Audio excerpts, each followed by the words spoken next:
Fuel your body with complete multivitamin, the perfect balance of essential nutrients for daily health and wellness. Carefully formulated from natural ingredients, our multivitamin packs vitamins A, C, D, E, plus key minerals like zinc and magnesium to support your immune system and boost energy. Just 1 tablet a day is all you need. Take it with water and feel the difference as prescribed by your healthcare provider. Stay active, stay strong, stay ready with Complete Multivitamin, your daily dose of vitality. Complete Multivitamin, simple, powerful nutrition. Go get this product at blackhotfirenetwork.com at the Sports and Nutrition store. So, karibuni sana. I hope you guys are doing amazing. Good afternoon, good evening. It's exactly a minute to 8 p.m. in the 254. It's been a beautiful day, sunny, not cold like the 2 past days. And I hope you guys are having a fair, nice weather. And I hope your skin is glowing like mine. You guys, my skin is glowing, man. I look so good. You have no idea. Oh my God. I'm grateful. Drink your water, take those supplements, and boost your skin. Because, yeah, imagine, and no makeup. I got a flex. I really look good, and I'm blessed. Yeah.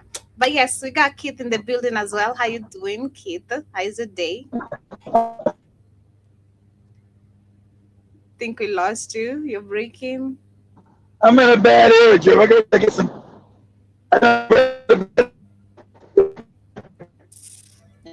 Oh, okay. Yeah, but karibuni sana family. Can you hear me out? I'm in a bad area. I can hear you, but in beats, you're breaking.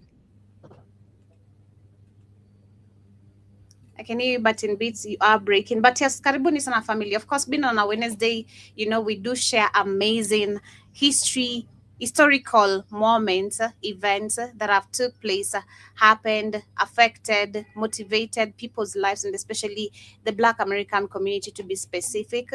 So today we're gonna be looking at we'll be looking, of course, at so many videos. You guys, if you've been following up the shows and being keen on the programs, we've shown so many videos that are educative and positive in different ways, talking from food to civil rights movement to voting rights to so many things, literally, and the Black culture in general. So today we're going to be looking at one interesting video as well.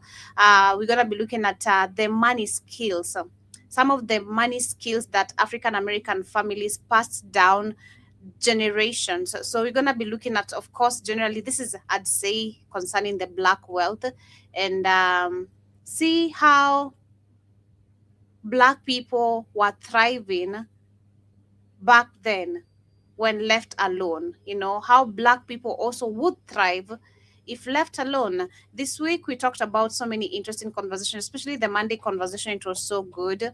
And learning and looking at so many differences in currency, how much you could buy, how much, let's say like $1,000 or $100, what it was worth in the 70s. And then when you look at it today, how it is actually nothing. So let's look at that as we understand a few things related to that conversation that we had on Monday. In 1947, a Pullman porter in Chicago named Cleophas earned one. Of course, Karibuni, in case you're here for the first time, welcome, subscribe, and remember you can get our app on the Google Play Store, where we're up and available. You can catch up with the shows every single day. We have different shows running from 8 a.m. till late night. Also music playing, and you can also support us through our Cash App. That is the $, Mr. Blackout It's streaming down below. Or other, when you download the app, when you get a chance, or there's some few extra change, you can support us through the donation page. So of course, let's get into this one today. In 1947, a Pullman porter in Chicago named Cleophas earned $1,840 a year. By the time he retired in 1971, he owned 3 houses on the South Side, had put 2 children through Howard University. South side of what? South side of what? Chicago? Where's he from? South side. South side of where? South side of DC? South side of New York? Where's he? So there's a documentary showing, not really a documentary, but a compilation showing of how Black families found, Black families or Black American families passed money skills to generations. Okay. And yeah, so we're going to be looking at that and looking at how today that, of course, has a big difference. Yeah. In I was just trying to see where's this 1947, guy. Yeah, where's this guy at? He said. Let's. He said. It's okay. Yeah, go back. Let me see. He said the south side of what? South side of where? in Chicago named in Chicago, 1947, okay. a Pullman porter in Chicago Chicago. named Cleophas earned $1,840 a year. By the time he retired in 1971, he owned 3 houses on the South Side, had put 2 children through Howard University, and held $14,000 in a savings account at Binga State Bank's successor on 47th Street. He never received a raise larger than $1 a week. He never inherited a cent. What he had was a green cloth-bound ledger his mother gave him in 1925, and a set of money rules so disciplined that his grandchildren still own every property he ever bought. He was not exceptional. Across America, in Durham and Tulsa and Oakland, Black families were building wealth the country had. So I just looked, and shout out to Keith for teaching me to look on this. I just looked how much was, because they're saying he had $14,000, right? No, yeah, $14,000. Let me put that correctly, sorry. $14,000 in his bank account, which was that was looking at in the 70s. By that time, that was $120,498. Yeah, so that's what. Spent 2 centuries trying to deny them. They did it without mainstream banks, without FHA loans, without inheritance. They built it with skills, habits so effective they survived slavery, Reconstruction, redlining, and the Great Depression. Almost everyone has been forgotten. We stopped teaching these skills the moment integration made them feel old-fashioned. We were wrong. Number 23 on this list built more black wealth before 1960 than any government program in American history. Number 14 was so common in black neighborhoods that white sociologists wrote papers about it without understanding what they were seeing. And number 1, the quietest skill on this list, turned wages of $4 a week into homes, businesses, and college tuitions for 3 generations. These 30 skills were not about scarcity, they were about strategy under siege. Hit that subscribe button. Let us count down the 30 lost money skills African American families passed down that built generational wealth before 1980. Number 30. The Sausu. 10 women each contributed $5 a week. Every 10th week, 1 woman walked away with the entire $500. No interest, no paperwork, no bank. Exactly. A domestic worker in Harlem in 1953 named Beulah used her Susu turn to buy a Singer sewing machine for $89. That machine paid her rent for 11 years and her brownstone down payment in 1964. The technique was West African, carried across the Atlantic in memory. Not African again. But that's what we're all Indians. Not African.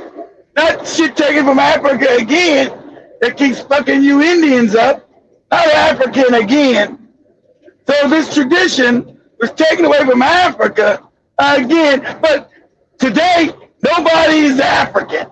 Everybody's no, I'm not African. Don't call me that, because everybody's now been made stupid as hell, especially on the internet.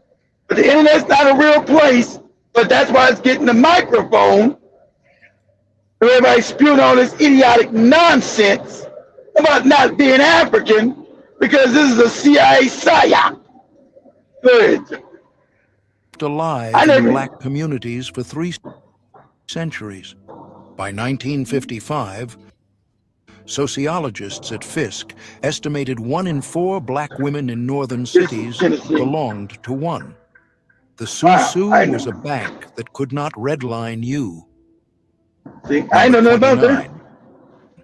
The land deed in the mattress. A sharecropper's son in 1938 Mississippi kept his 40-acre deed inside a flour sack inside the mattress for 40 years. The courthouse was not safe. White clerks routinely lost records of black landowners. Tax notices went unmailed. Sales were recorded that had never happened. That same deed became the down payment on his daughter's Detroit house in 1962. Black land ownership in America peaked at 16 million acres in 1910. By 1997, it had dropped to less than 2 million. The families who kept theirs knew exactly where the deed was. The mattress was not paranoia. It was institutional memory. Number 28, the beauty shop lending circle. A beautician in Baltimore in 1956 named Miss Pearl kept a coffee can on her shelf. Every Friday, customers dropped $1 in. When someone needed $30, Miss Pearl pulled it from the can. No interest. See, we got to go back to we got to go back to these damn traditions to survive, for survival. See, he told that integration shit. The South Africans, we loved apartheid. We were better under apartheid. We were more of a community. South Africans did because they didn't never build shit. But us, apartheid helped us. Being separated from these fucking evil bastards, that helped us. And we helped each other because it's about community. Because we couldn't go to no banks. Because we were African, we were black. We couldn't get no financial help. We couldn't get no loans. So we had to help each other. Go ahead, Joe. Miss Pearl lent on character, not paperwork. Her default rate across 19 years was under 2%. The Negro Business League in 1949 estimated more informal credit moved through black salons monthly than through black-owned savings institutions. The beauty shop was a community bank. It was family, community, family. Teller window. Number 27, buying property in cash. A janitor in Cleveland in 1959 named Roosevelt saved $12 a week for 11 years and bought a duplex for $4,200 in cash. No mortgage, no bank approval, no discriminatory appraisal. That's right. Between 1934 and 1968, federal housing policy explicitly excluded black people. Lending. That's right. You niggas. No to you niggas for getting some loans for a house. Did you look in the mirror before you came in? Yeah, I did. Our house got mirrors. That's right, nigga. Get out. No loan for you. To a bank for a home loan was almost guaranteed denial. That's right, no. A black man walking into closing with cash could not be refused. Roosevelt's duplex stayed in his family for 60 years. The deed was the receipt. The receipt was the freedom. And that's why, Roosevelt, that's why you got built. And black people, when we start building, you got to put things in trust. Because your goofy kids and your goofy grandkids, you don't have control. They'll be fucked up and they'll sell out the empire that you built because they sorry. You make sure they can't get ownership. They can get money from it, but they can never own it. Everything I said, none of my kids will own none of it. None of it. Nothing I build my kids will ever own. It'll be in a trust. They'll never get ownership, be able to tear shit up. You'll get one fucked up grandkid that'll fuck your whole everything you built. I want these new. I want a Rolls Royce. I want a BMW. Now fuck all that, moron. Burial Society, a penny a week. That was the dues at Mount Olive Baptist's Burial Society in Birmingham in 1934. A penny, when a member died, the society covered the funeral, and the headstone. Awesome. No white insurance company would write a policy on a black sharecropper. The churches stepped in. Imagine, and these churches don't do shit today. The black church in America is a disgrace and abomination. It don't do shit. but have fat bastards preach bullshit and collect money where they run around in Cadillacs and goddamn Rolls Royces. The church don't do shit, don't build shit, don't pay for shit, don't contribute to shit. Black church in America is worthless. Go ahead, Joe. Every Black Baptist, Methodist, and AME congregation in the South ran one. AME! Hey, how did we get an AME church? You guys know what that means. How did we get an AME church? You know what? African what? Spell it out for me, Rick. African. Huh? There's a bunch of AME churches around this country. I'm breaking up. I can hear you now. We know the first letter stands for African. Everybody, AME, African what? Come on. You know they went this way back in the 1700s. See, you must be forgetting that everything shows that somebody came from Africa because that church all over the country is called AME what? And what's the first word in AME? African what? I'll wait. Go ahead, Joby. African Methodist Exactly. African Methodist. Exactly. And that didn't start yesterday. That was started way back when we was in slavery. Yeah. How about that? Yeah. AME churches all over this country. It ain't called Indian. It ain't called IME. You mean they didn't know they wasn't African way back then when they made these goofy churches? See, that's what I told you morons on this internet. You don't know no history. You're stupid. Your imbecility exposes you niggas. Because you don't know your own history and your own tradition. If I ask half you morons, what does AME stand for? I don't know. Is that American Moonshine? Founded in 1898, began as an expansion of exactly this idea, the penny-a-week dues that built a black insurance industry. A burial society was not morbid. It was infrastructure. Number 25, reading the Pittsburgh Courier. A subscription cost $5 a year. The paper carried black-owned bank listings, black real estate brokers, and editorials urging black readers to circulate their dollars within black-owned enterprises. A Pullman porter in 1952 who read the Courier on every run knew which black bank to deposit in when he reached Chicago, which black hotel to stay in when he reached Pittsburgh, which black doctor to recommend in St. Louis.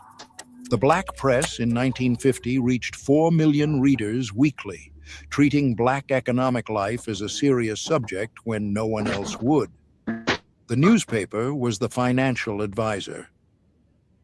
Number 24, the cash envelope behind the picture frame. A widow in 1948 Atlanta named Hattie kept $340 in emergency money behind a framed photograph of her late husband. She had heard family stories of the Freedmen's Savings Bank collapse of 1874, and she had lived through the bank runs of 1933. When the doctor delivered her grandson at home in 1951, she paid him from behind the frame. No medical debt, no bill in the mail. For black families in the post-war South, the home cash reserve was prudent. Banks were segregated, hostile, and historically unreliable. The frame was the safe. The safe was the answer banks had repeatedly failed to provide. Number 23, banking at black-owned banks. Mechanics and Farmers in Durham. Citizens Trust in Atlanta. Industrial Bank in Washington. Carver Federal in Harlem. A black family in 1955 banked where they were respected. Maggie Lena Walker founded St. Luke Penny Savings in Richmond in 1903, becoming the first woman of any race to charter a bank in the U.S. By 1924, her bank held nearly $5 million in deposits and had financed over 600 black-owned homes. A dollar in a black-owned bank circulated through the black community an average of 9 times before leaving. Every deposit was an act of community defense. We lost Number all this. 22, the Thank garden you, that MLK. replaced the grocery store. Thank you, MLK. Thank you, MLK. We lost all this. But MLK was just a puppet. You know, we lost all this. And with this, we also lost the knowledge of doing it and community. We don't even know each other no more. We got all this internet, this high fancy shit, and we don't even know each other no more from parts of the country when we were community. Because African people are communal-based people. That's wherever you go, we find African people. I don't care if you're in Jamaica, Haiti, Brazil, Kenya. We're communal people. We're not white people. We're communal by nature. We need each other by nature. Go ahead, Joe. A retired railroad worker in Memphis in 1962 grew collards, tomatoes, okra, and sweet potatoes on a quarter-acre lot. I want that Seeds okra. cost $4 in March. The harvest fed his family of 6 for 8 months. His wife canned what they could not eat fresh. The Department of Agriculture in 1965 documented that black families in segregated cities paid 12% more He was for identical segregated. groceries than white families. The garden was not nostalgia. It was was a life. hedge against a market designed against him. He was not gardening. He was opting out. Right. Number 21, the Sunday dinner economy. Every Sunday after church, a Yep, the family Sunday in dinners. 1957 Charleston cooked enough food for Soul 15. food. Cousins came, neighbors came, children of working mothers came. A pot of red rice cost 40 cents and fed 12. The Sunday dinner was a meal and a redistribution Community. system. Anyone short that week ate. Anyone with extra brought it. Federal welfare in 1957 was inaccessible to most black households due to discriminatory administration. The Sunday table had the Exactly. Pause it. So you could be African, don't you know? Pause it, Joe. You could be Africans and Caribbean motherfuckers. We told you. We couldn't get welfare, you retarded bastards. White people. They made that for white people, and white people got food stamps and goddamn free food. Black people were exempt. We couldn't get it because we were black. This is a racist country, so we couldn't get it. We couldn't get no fucking free food. We couldn't get no welfare because we were black. We were exempt. And when they finally figured, okay, let's give it to them, they can only give it to them if there was no black man in the house, because they always got a scheme to destroy our ass. Okay, say, okay, now if we start giving it to black people, we'll give it to black women, but we don't want no man in the house to raise these kids to be honorable, decent citizens. We want to raise them so they be all fucked up by women and go to jail and unmanageable and all emotional like women. So we want to destroy the community. How do we do that? How are these broads having babies with no men? Yeah, there we go. And that was the law. As we showed you through that goofy movie, I just been looking. I forgot what's the name of the movie? Claudette, whatever that goofy, Nadine, whatever that goofy movie was when you was a kid and you seen it. Like, I think there's a man up in his house. I think there's a man up in here somewhere. You know you can't have no man if you getting welfare. So that lets you know they didn't give a shit about no raising no children. Like Joby said, there was an agenda to destroy the black family. But go ahead, Joby. I'm gone. I must be. Did I go out? Did Joby go out?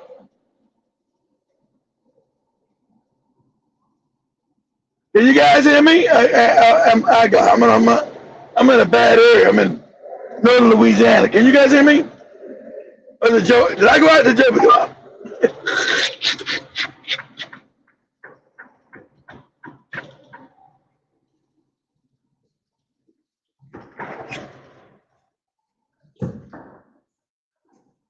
Boy, Louisiana with these fucked up roads. God damn. You get whiplash driving around here. You guys can hear me? Must be me. It must be I'm good. Or Joe be gone.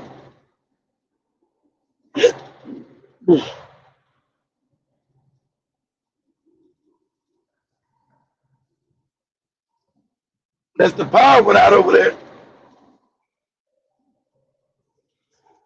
Give her a minute. I'm gonna say something. Well, that's dumb. I want to say something. Since we're going to talk about something. Now, all these FBA morons are all upset, right, about what Ryan Coogler did in casting this African as the new Black Panther, right? I never even looked at the second one. I thought the shit was boring, right? And remember the first one, we had Black Americans being the Black Panther, who's supposed to be an African figure. Black Panther's supposed to be African, right? But we had Chadwick, and we had Michael B. Jordan. We had a mixed cast. We had Africans and Black Americans. You had Angela Bassett playing the mother. You had Angela Bassett. You had Forrest Whitaker. You had Lapita, whatever her last name is. She's African, but you had a mixed African and American cast, so who cares? But these morons are actually getting outraged about some shit you can't even get outraged about. Just to be outraged, to be outraged. Online. It's absolutely fucking retarded. Black man is supposed to be an African. You're Indian. So why do you upset?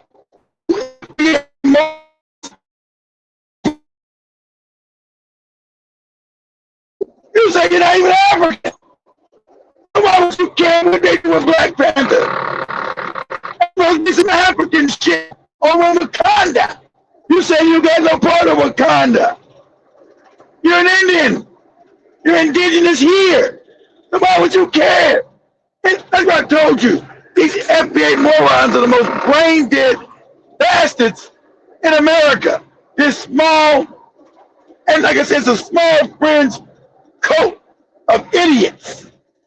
You know, it doesn't exist outside of the internet. But they're all outraged about Ryan Coogler, who is a Black American, casting this African dude from England, from Britain, as the new Black Panther. I'm like, what? And all of them sitting around broke and messed up at home with no jobs, can't pay rent. But they're outraged about an African playing an African character. Make it make sense. I'm outraged. You guys said you're not even African. How would you FBA morons be running around screaming, you're indigenous? So how can an indigenous Negro play an African man if he's, you know, as far as I know, Wakanda somewhere in mythical Africa some damn way. But you're outraged. It's the most insane, backward, idiotic nonsense. And the funny thing about it, you guys remember stupid ass Tariq had a video that I talk about YouTube to put it back in my algorithm. They made a video, right? You know, the World Cup. Yeah, I know ain't none of y'all watched that World Cup. Who watched the World Cup? Probably none of y'all. I know I ain't watched that shit. I know I haven't watched it. So Tariq's stupid ass, and he's a moron, was showing this. Remember, he said, "Oh, they don't look like that. Oh, they don't look nothing like us. You got these FBA. Africans can't grow beards. They can't grow afros. They say the most asinine, retarded, moronic shit you ever heard of. So there was this Nigerian brother. Of course, Tariq said they don't look like us, right? And so this Nigerian brother had an altercation with these racist ass Argentinians, right? Tariq's stupid ass said, yes, look at our FBA brother giving these white Argentinian racists that work, right? And the brother was a whole Nigerian. But they claim you don't look alike. We don't look no African. But you couldn't tell he wasn't FBA, he was a whole Nigerian? See, that's how you know this movement is retarded and it's fake. And Tariq is a PSYOP agent, right? And every one of these morons making videos, instead of finding out whether the guy was Black American or African, they all just ran with Tariq's narrative, thinking that this brother was a Black American when he was a whole Nigerian, right? As they push their fake narrative out there about, oh, look at us, the Africans are all weak and fucked up. They don't fight back. And look at us out there. Look at this FBA brother. And he was a whole Nigerian.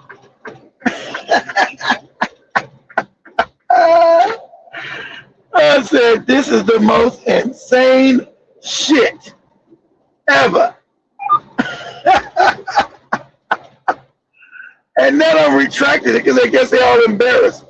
None of them retracted that nonsense. None of them. They all got caught in straight stupidity.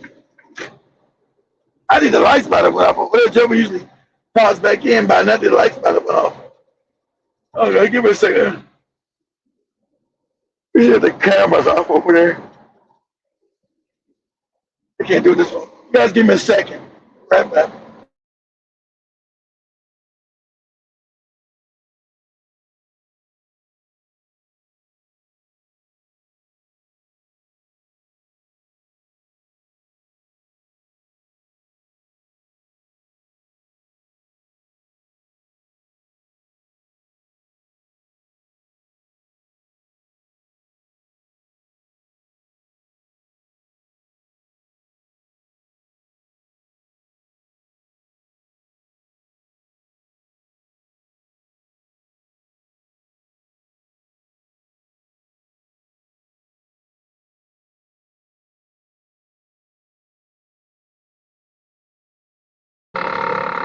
All right, I'm back in the middle of the game. But yeah, the power went off over there. All my cameras are off over there. Yeah, Joey's sitting in the dark somewhere. Yeah, all the power went out every place over there. All my cameras are off on my phone. There must be a massive power outage over there somewhere. But like I said, this whole thing is insanity. When they crying about this British guy that a Black American chose. As far as I remember, Ryan Coogler,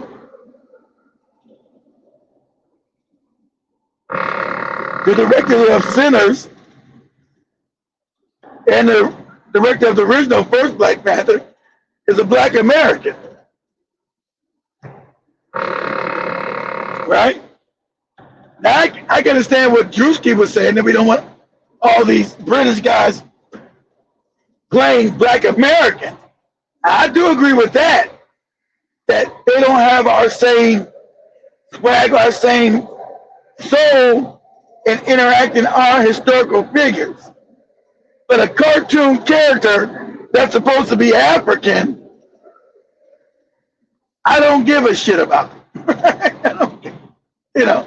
I don't want no African playing bass reeds, playing like that African British guy playing Fred Hampton. I thought he was absolute garbage. What was that called? The something in the Black Messiah. He was absolute garbage. I thought he was terrible. because there's something about us that we are attached to our own history. So I don't agree with them bringing British actors or African British actors to play us in biopics. I think biopics of Black Americans should be played by Black Americans. A cartoon character from a comic book who's supposed to be from Africa, played by an African, I really don't go crazy about. I'm not too up in arms about that. So I'm not go crazy about that. But historical figures, like when they put that goopy broad playing Harriet Tubman, they can't never bring the essence because they don't understand the struggle, because that's our personal history. And that's why that movie flopped. You know, we're not around playing British Black folks or African people history. So I do agree with people say we don't want to see a bunch of British Africans playing our biopics. I do agree with that. You know, we should be allowed to play our own historical figures. You know, but as far as a cartoon character,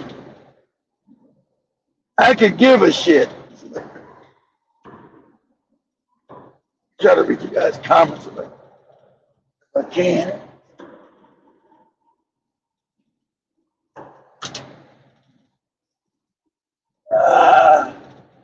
That phone's too damn small.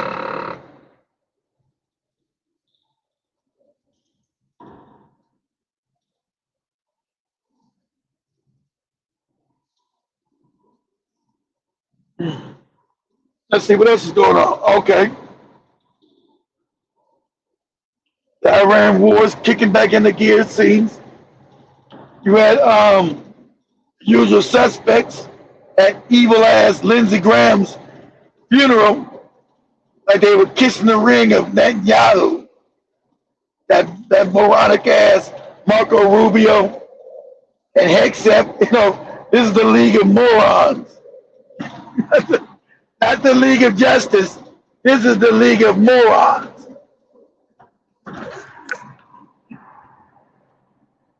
And so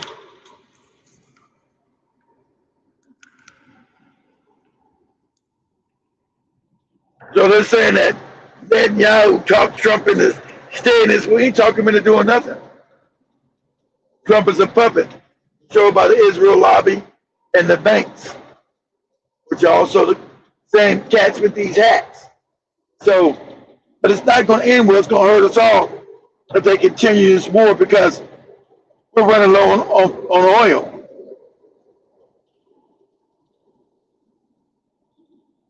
And most American refineries are not designed to refine the oil that America produces.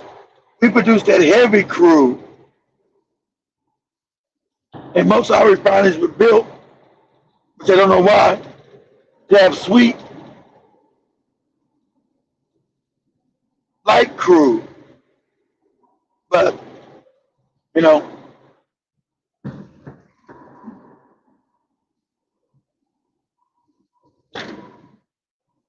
and our strategic oil reserves are now running low, almost empty.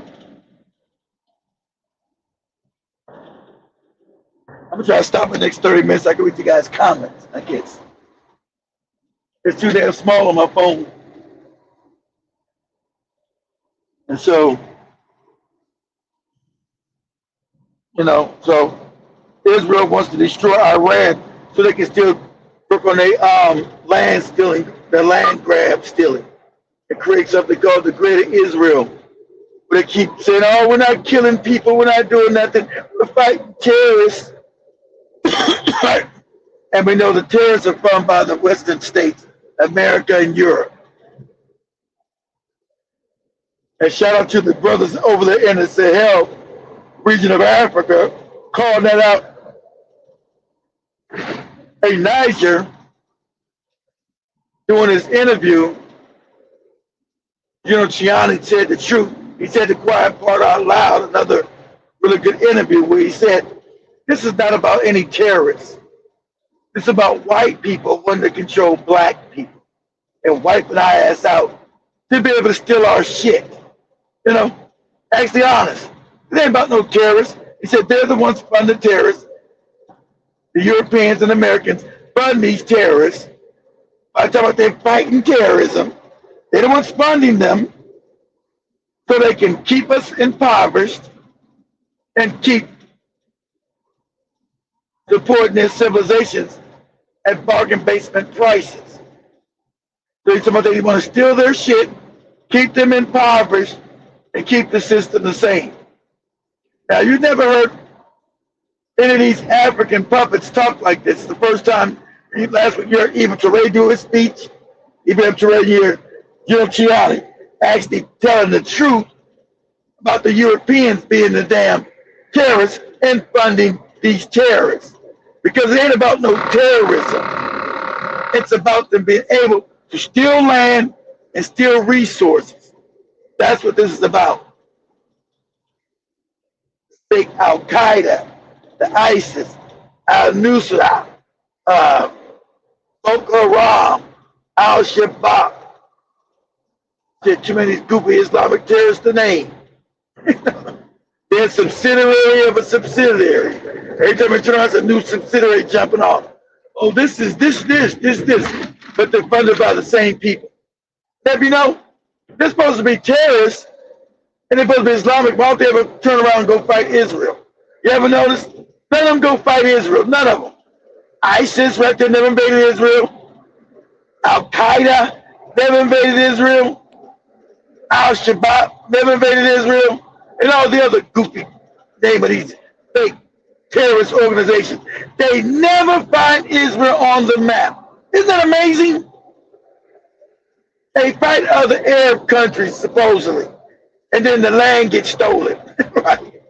It ends back up in these Jewish bankers' hands. Isn't that amazing? That they're supposed to be doing jihad, but it never goes against Israel. We're not Muslims. Jihad was supposed to be, go fight the people that are non-Muslim. This scam can't hold up too much longer. Everybody knows it's the European powers that's doing it.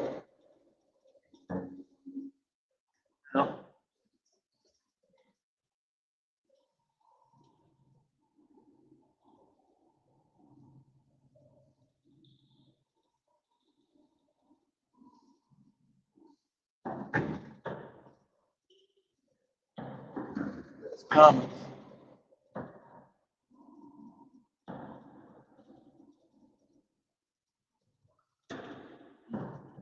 If I lose you guys stay there. I'm going through northern Louisiana. The internet is horrible. So if I lose you, I'll come back. I'll come back in because it might kick me out.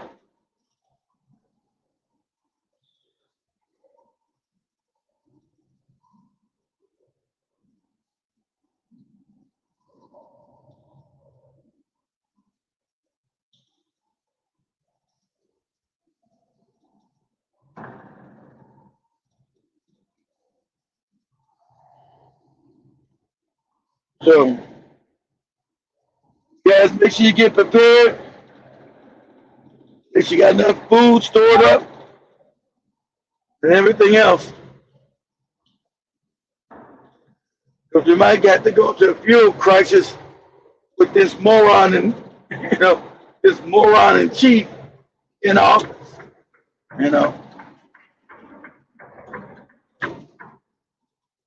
As he run around defecating on himself everywhere. You got the little white woman. You got the little white woman that follows him around, has his doodle bag with him all the time, has this big ass bundle of Depends. That shit is hilarious. Follows him around, got to wipe his ass every day.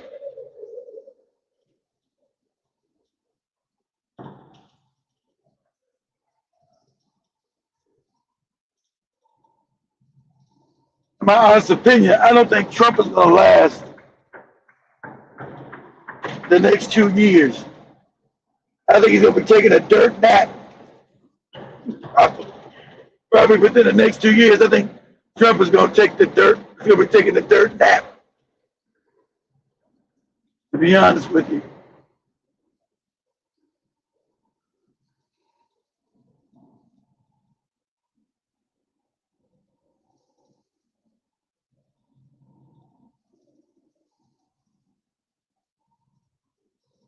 Well, let me know if you guys can still hear me or not.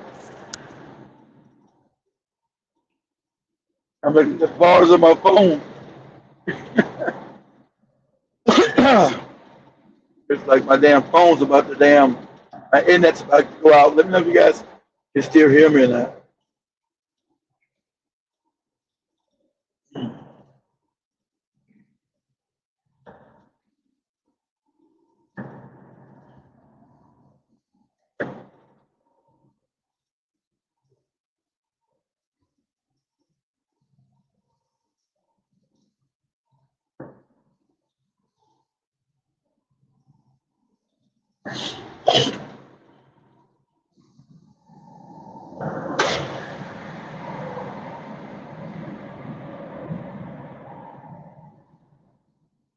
You guys hear me?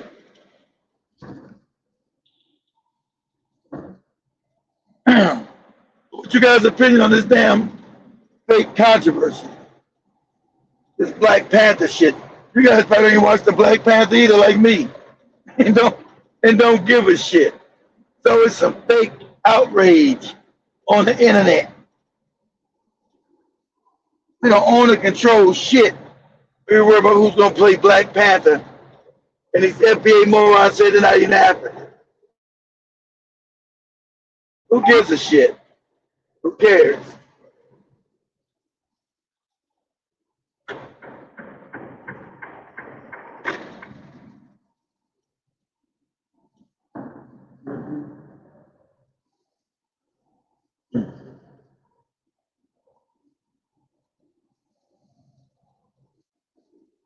Got them. Something else I want to talk to you guys about. I think it was that Nolan Wells case.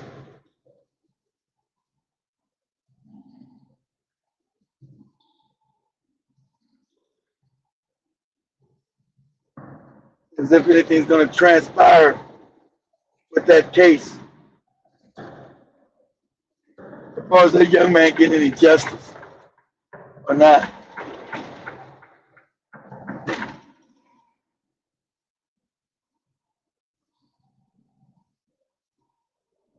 All kind of fishy shit going on concerning this young man's death. I said that can't be explained. The lacerations to the back of his head, half his neck missing. You know, the audio.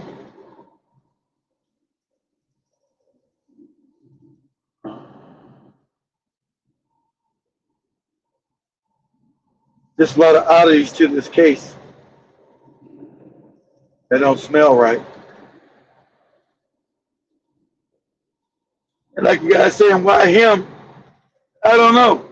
They said they just found another young lady hanging to a tree. I'm not sure of the location. I want to say they said it was Texas, but it was like a teenage, it's like 18 or 19 years old. They found her hanging to a tree. Again, another one. And we know black people don't hang themselves to commit suicide. They just don't. I didn't catch what state it was in. They had mentioned that early this morning when I was looking at TikTok. And it came down my For You page of another young lady being hung.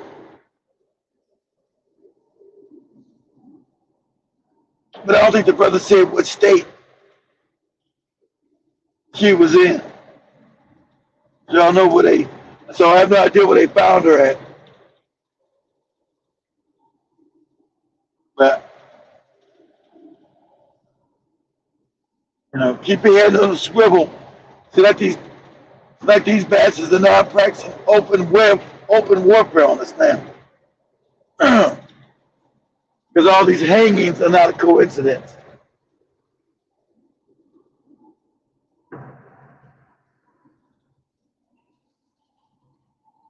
And also bodies being dismembered. I think they shot somebody. You guys hear about the shoot somebody in a young brother in Madison, Wisconsin? I think I heard that a few days ago too.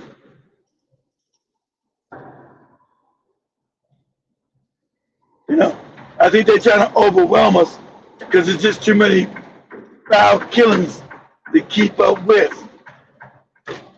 And they can't be random. No. It seems like it's designed to cause black outrage. A shooting here, a hanging there. It seems like they're trying to push some kind of black outrage to put us in the streets. Start protesting like 2020.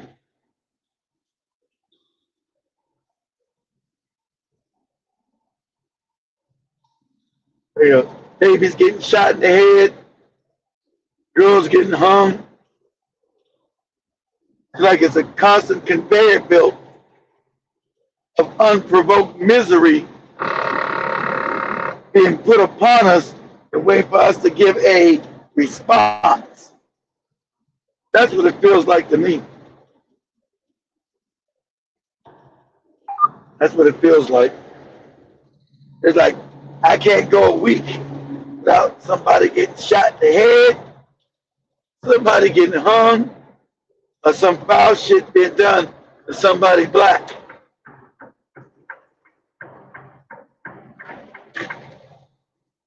It seems like it's done to cause some kind of anger in us.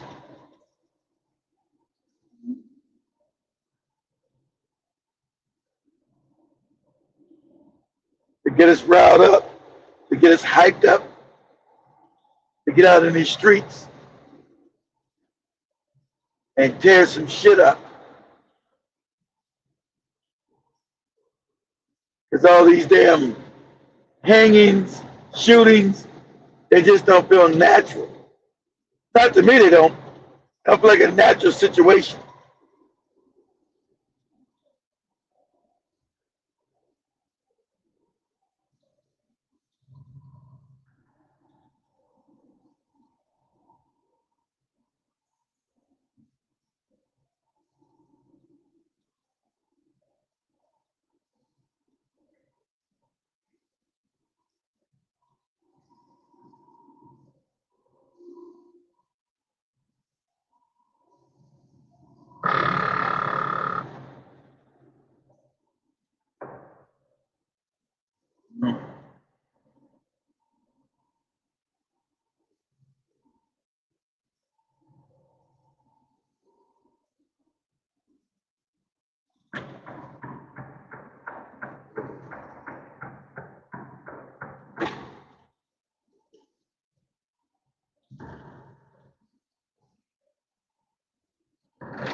Stop and say, that's comments, shit. Damn, comments be so damn small on the phone.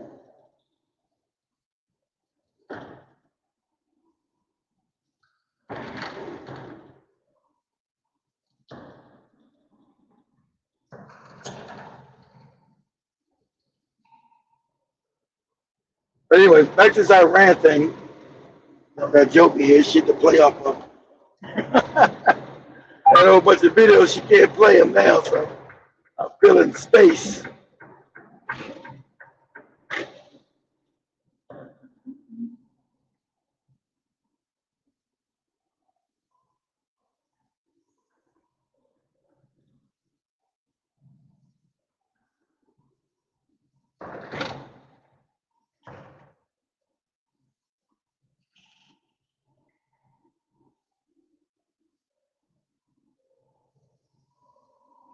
So I'm not exactly sure where this moron in chief is going to go. Because like I said, Iran has already won this war. And that's how we've been highly propagandized too, right?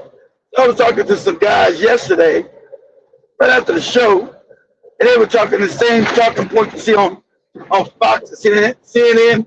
Oh man, we got to get the job done. We go bomb these people. Bomb what people? The hell are you talking about? And of course, they were white guys.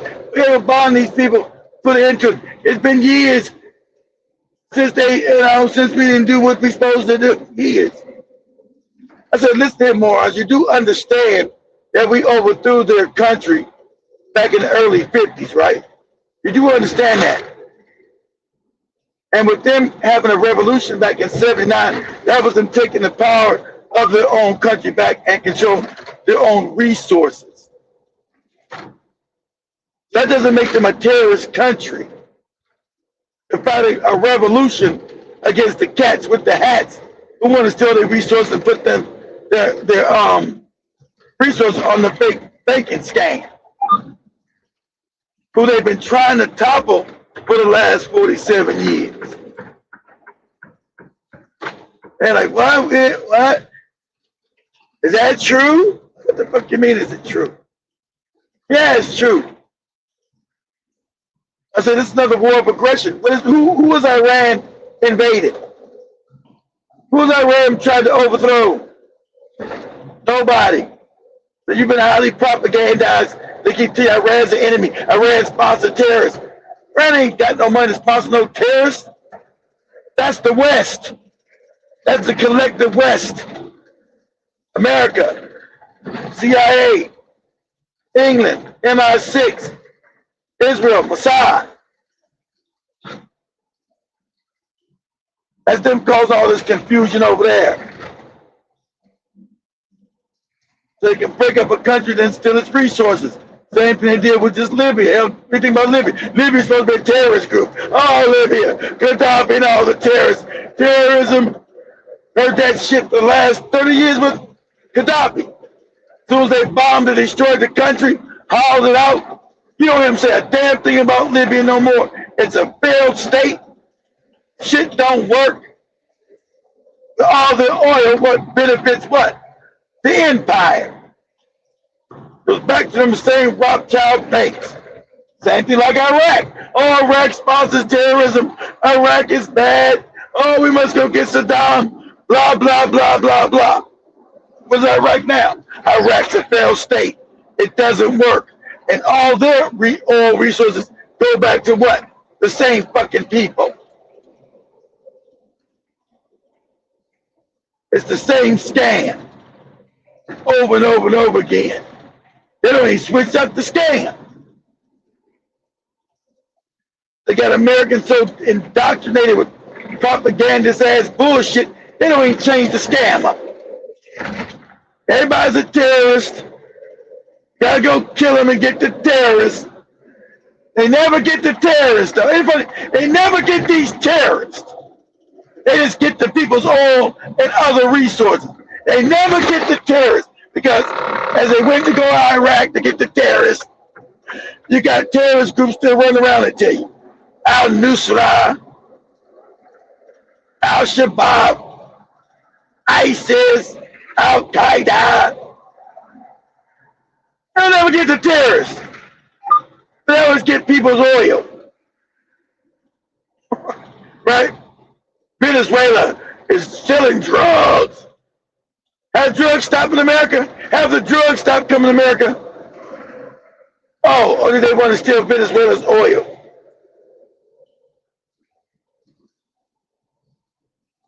Have the terrorists stopped since they got Gaddafi 15 years ago, back in 2011? Has the terrorist stopped? Has the terrorism stopped? He's a sponsor of terrorism. Oh, the boogeyman. Oh, the terrorism still continues with the same goopy names. ISIS, Al-Qaeda, Al-Shabaab. They got Gaddafi, got the country, but never get the goopy terrorists. They get everybody but the goopy terrorists. See the scam?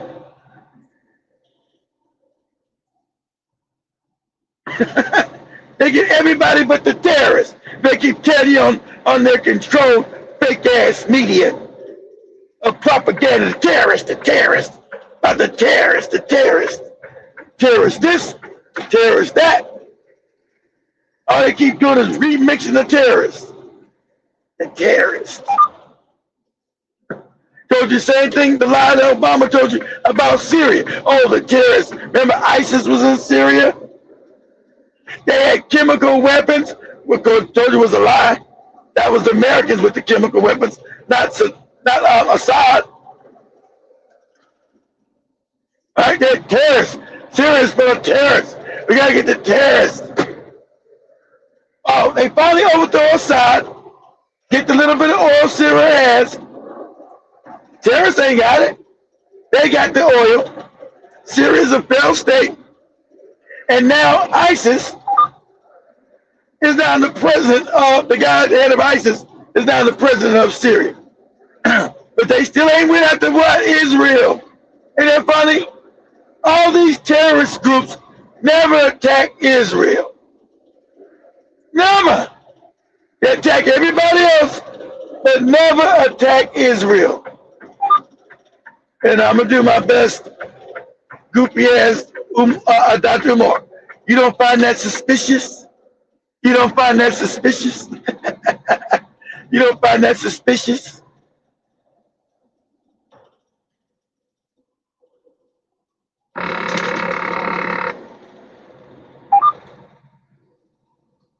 Why they make up these fake boogeymen so they can go run around and invade people's countries and kill a bunch of damn civilians and steal their shit.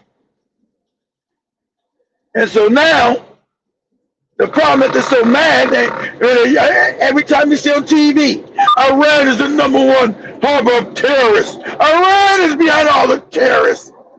Iran has got nothing to do with ISIS, Al-Nusra, Al-Qaeda, none of them.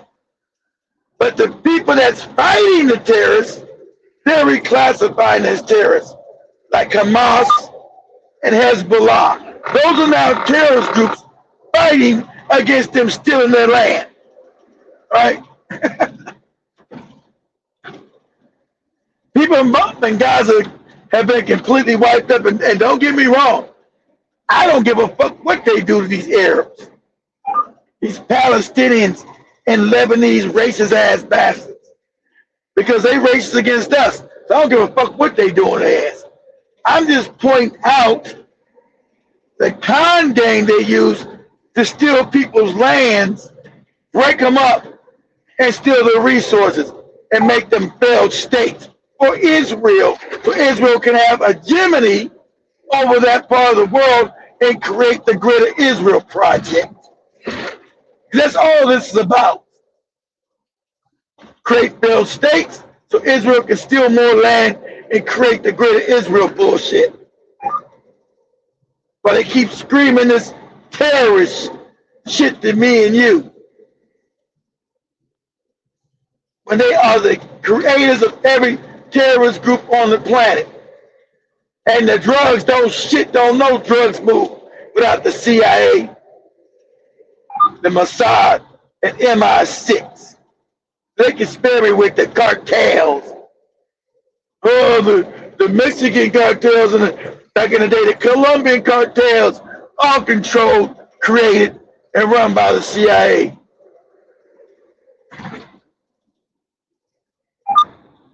These governments have been the biggest arbiter of selling illegal drugs or illicit drugs into the world so they can create money for the dark ops program.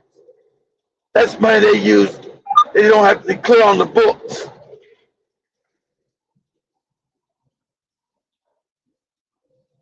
And they got you talking about this group, and every narrative you got is a lie. Like that fake ass 9/11. Morons who can't fly, supposedly precision fly 2 planes into buildings. and it's supposed to be all Saudi Arabian.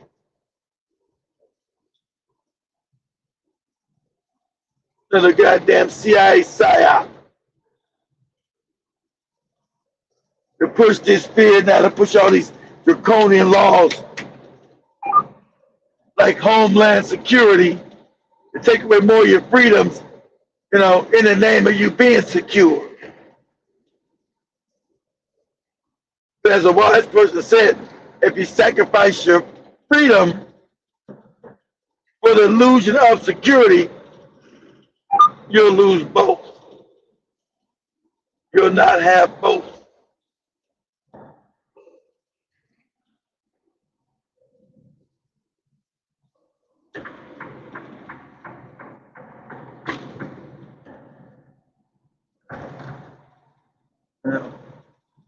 And it's funny, we can't have no health care, but they can always have these wars and fight for shit that they ain't really fighting for.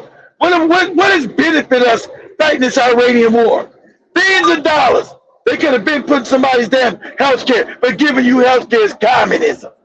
But Israel has free health care. Giving you education where you're not putting debt.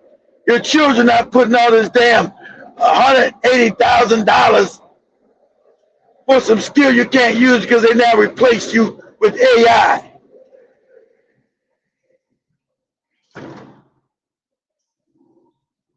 They got money to bomb people, have done nothing to nobody.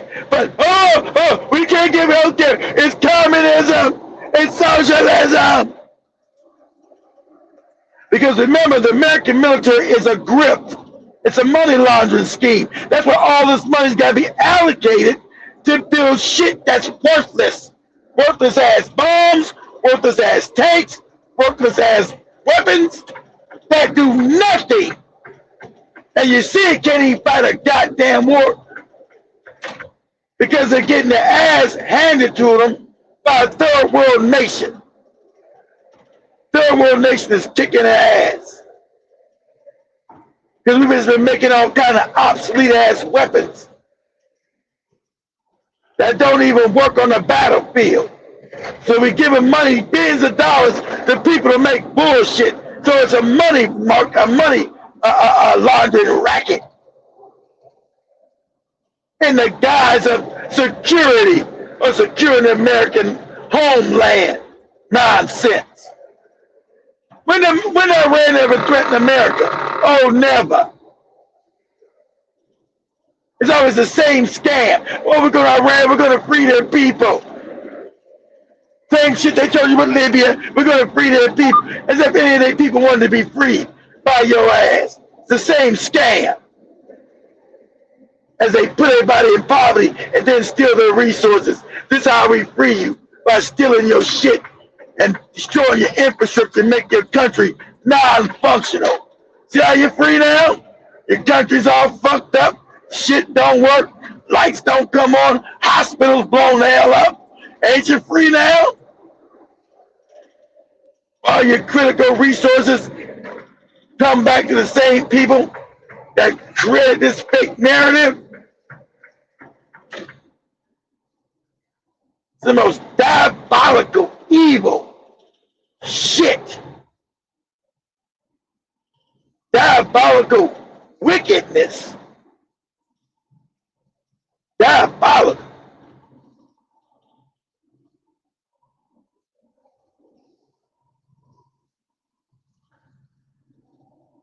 Every one of these wars and nobody's been accountable for, they're all war crimes. Of course, the UN is fake as hell. They was created that fake ass non-functioning institution to begin with. Whoever gets held accountable for these crimes? Oh, nobody. Nobody.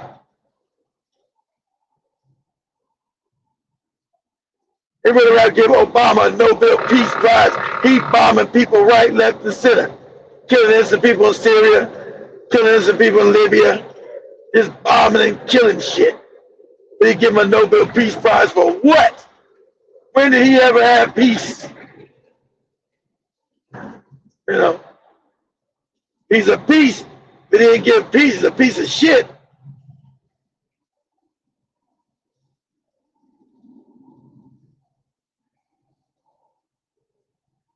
know, all this money's been taken out of infrastructure, no schools, no hospitals, no nothing.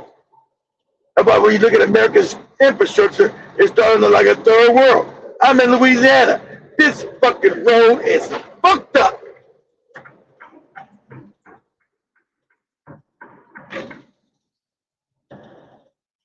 I ain't on no back road either. I'm out on I-20 interstate, and this road would give you a headache and a whiplash at the same time. It's so fucked up. There ain't no money been put in the country. Everything's been siphoned off, given to the oligarchy, so they can keep running their goddamn scam of building fucking fucked up weapons that don't work. They keep talking about because a dumbass white American, he's so scared of every damn thing. We gotta have $1.5 trillion budget now. For what? To give more shit to these rich people to make fucked up equipment and fucked up weapons that don't work. See the scam? With them going down to fight Iran, the scam has been exposed. And also, like I told you, America has been exposed as the paper tiger it is. So people have lost their fear. I said, okay, you can beat America if you just build a good drone system, a few hypersonic missiles. You know, you can get these savages off your back. You can get these wicked ass savages off your back. The idea them come, and so Trump didn't get the memo. He's the last president get to talk this, you know, he's bombastic. You know, he's a bombastic moron. You know, that's a narcissist and believes in white supremacy and white power. That's why he talks crazy. I'm gonna bomb you bastards back in the Stone Age, and you motherfuckers better do what I tell you to do, or it's gonna be the end of your ass. Just talking crazy.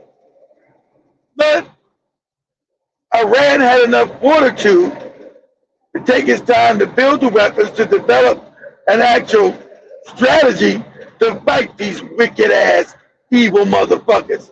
And that's what's got them all fucked up. Even the fake liberals. See, because this is a threat to white power everywhere. That's why it has all fucked up. Even though they'll say, oh, them killing innocent kids is bad, them doing bad. But at the end of the day, they still want them to destroy Iran, whether they be conservative or liberal, because they know this puts a wrap on their white power. All white people understand this, what's going on. That this is the biggest L that white supremacy has taken in the last 500 years, where they've been defeated, and there's no doubt. There's no ambiguity. You can say Vietnam can be ambiguous. We didn't stay long enough. You can say Iraq, they could win, but they couldn't win the peace. Same thing Afghanistan. They blew up some shit. They couldn't win the peace, but they still won. Because Afghanistan never really beat them in a conflict, toe-to-toe war. Well, Iraq, the same thing. They came in, throw Saddam out, you know, put their puppets in there, steal their oil. Just like Libya, they say, yeah, we still stole their resources. We probably got complete control of the country, but we got their resources, and that's all that counts. The country's all in disarray, you know, all in dismay, all fractured. But this war is clear that they've been knocked in the motherfucking jaw. There's no ambiguity to it. It's not ambiguous at all. Iran has whipped that ass. And see, in the back of every damn white person's mind, whether they be, don't ever get caught up with that liberal and conservative shit. At the end of the day, they're all savages. They all want the world as they stole it. They don't want no change. They don't believe they want change of their power and their position in it. They don't want no change in their position. and their power to control the outcome of other people's lives. They don't want to come down off that white supremacist pedestal. And they've been able to do that through what? Through violence, through force. And so now that they get knocked in the mouth, and there's nothing they can do to stop it, is recalibrating the brain and having breakdown. And that's the white liberal and the white conservative. Because if this is allowed to stand as is, this corrodes white power, white dominance. And it starts to have other people say, hey, we ain't got to be scared of these white people. We ain't got to be scared to fight these motherfuckers on the battlefield. See, like I said, it was better Trump didn't do nothing to have the illusion of invincibility.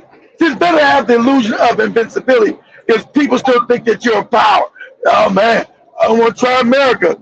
Ain't no telling what they do. They crazy. Got his weapons. But see, now, Trump and these morons removed all doubt of their invincibility.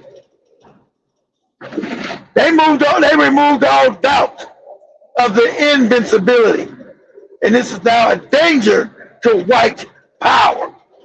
Because quiet is kept. It's not just America. England's on the downward slope. I'm talking about white hegemony globally. So white people work as a team. So let me talk about the team that's all fucked up. Okay? We're going to talk about the team that's all fucked up. That went out, colonized the world, savaged it, enslaved it, stole millions of dollars, put themselves at the top of the pyramid.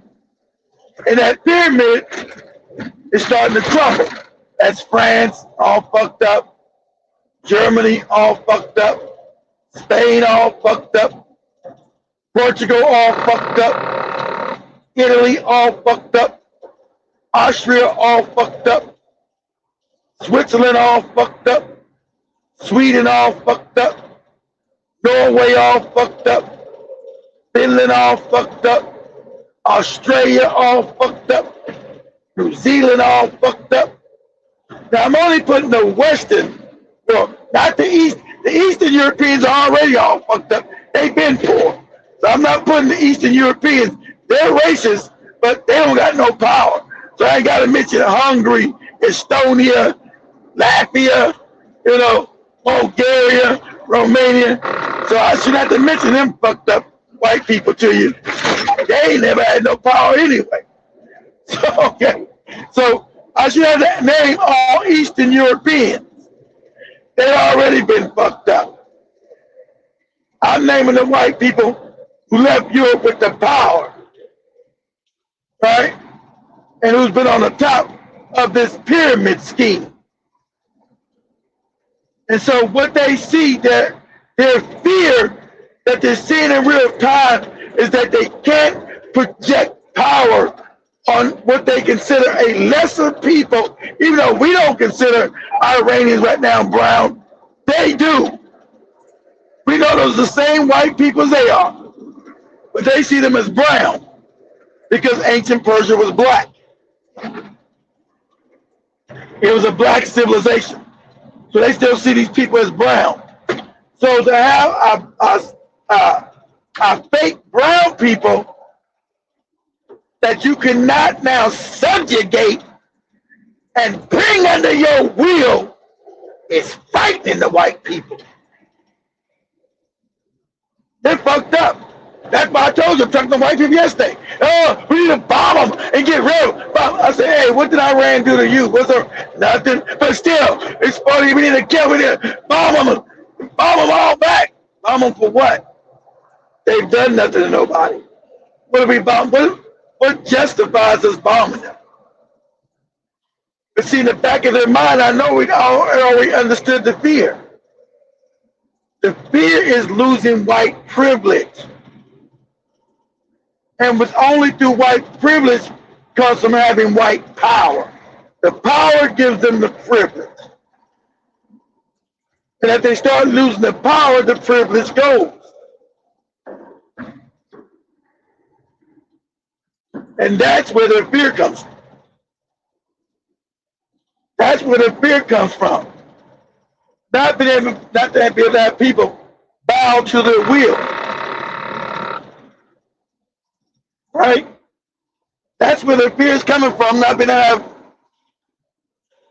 which they consider, we don't consider them non-white, having non-white people not be able to bow to their will and bend over and give them the asshole.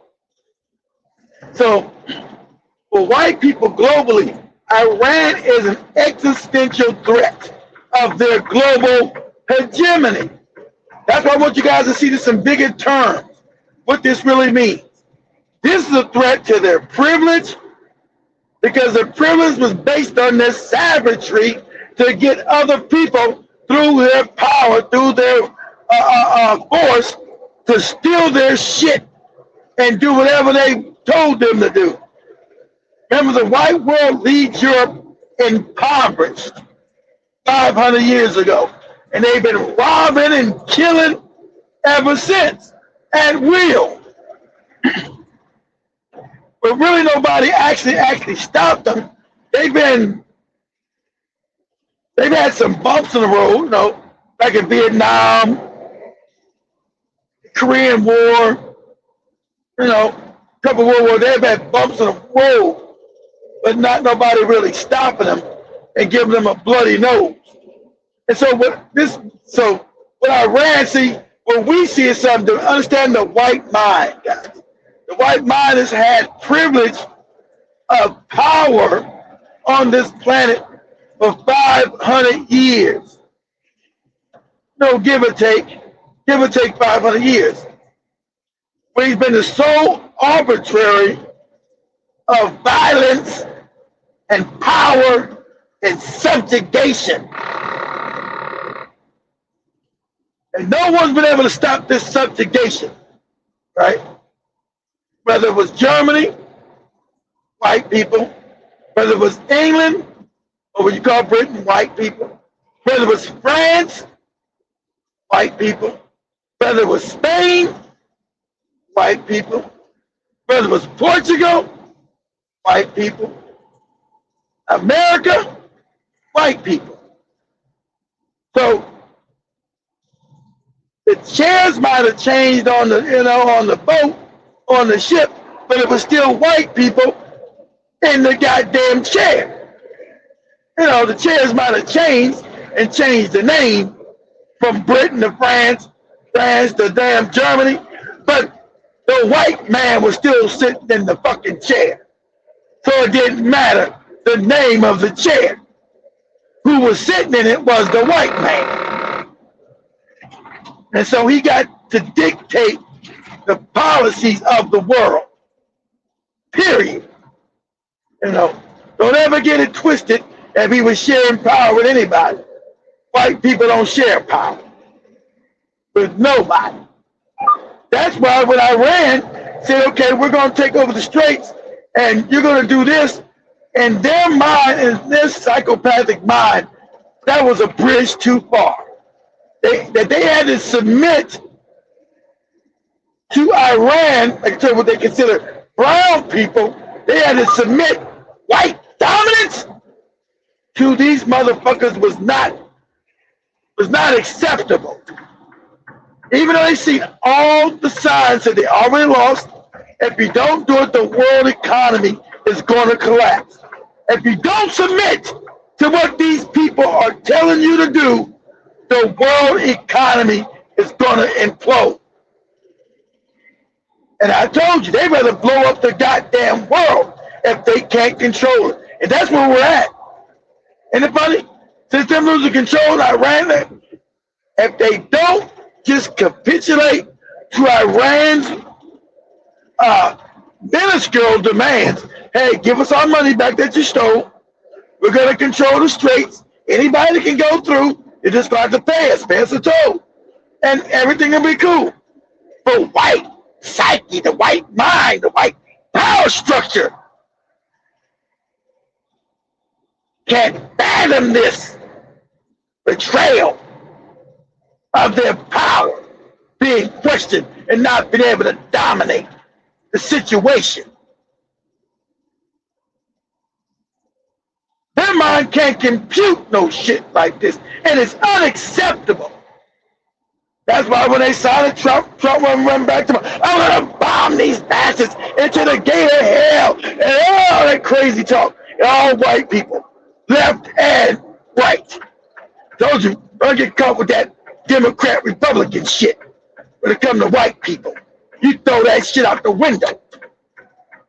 You throw that goofy shit out the window because they all wanted this war to continue for white privilege on this planet. And so Trump went back to bombing, blowing up shit, doing shit. But at the end of the day, what did it change? Absolutely nothing. What did it change? Absolutely nothing. It didn't change anything. You know why? Because he couldn't change anything. It changed absolutely nothing. You know, yes, what could he change?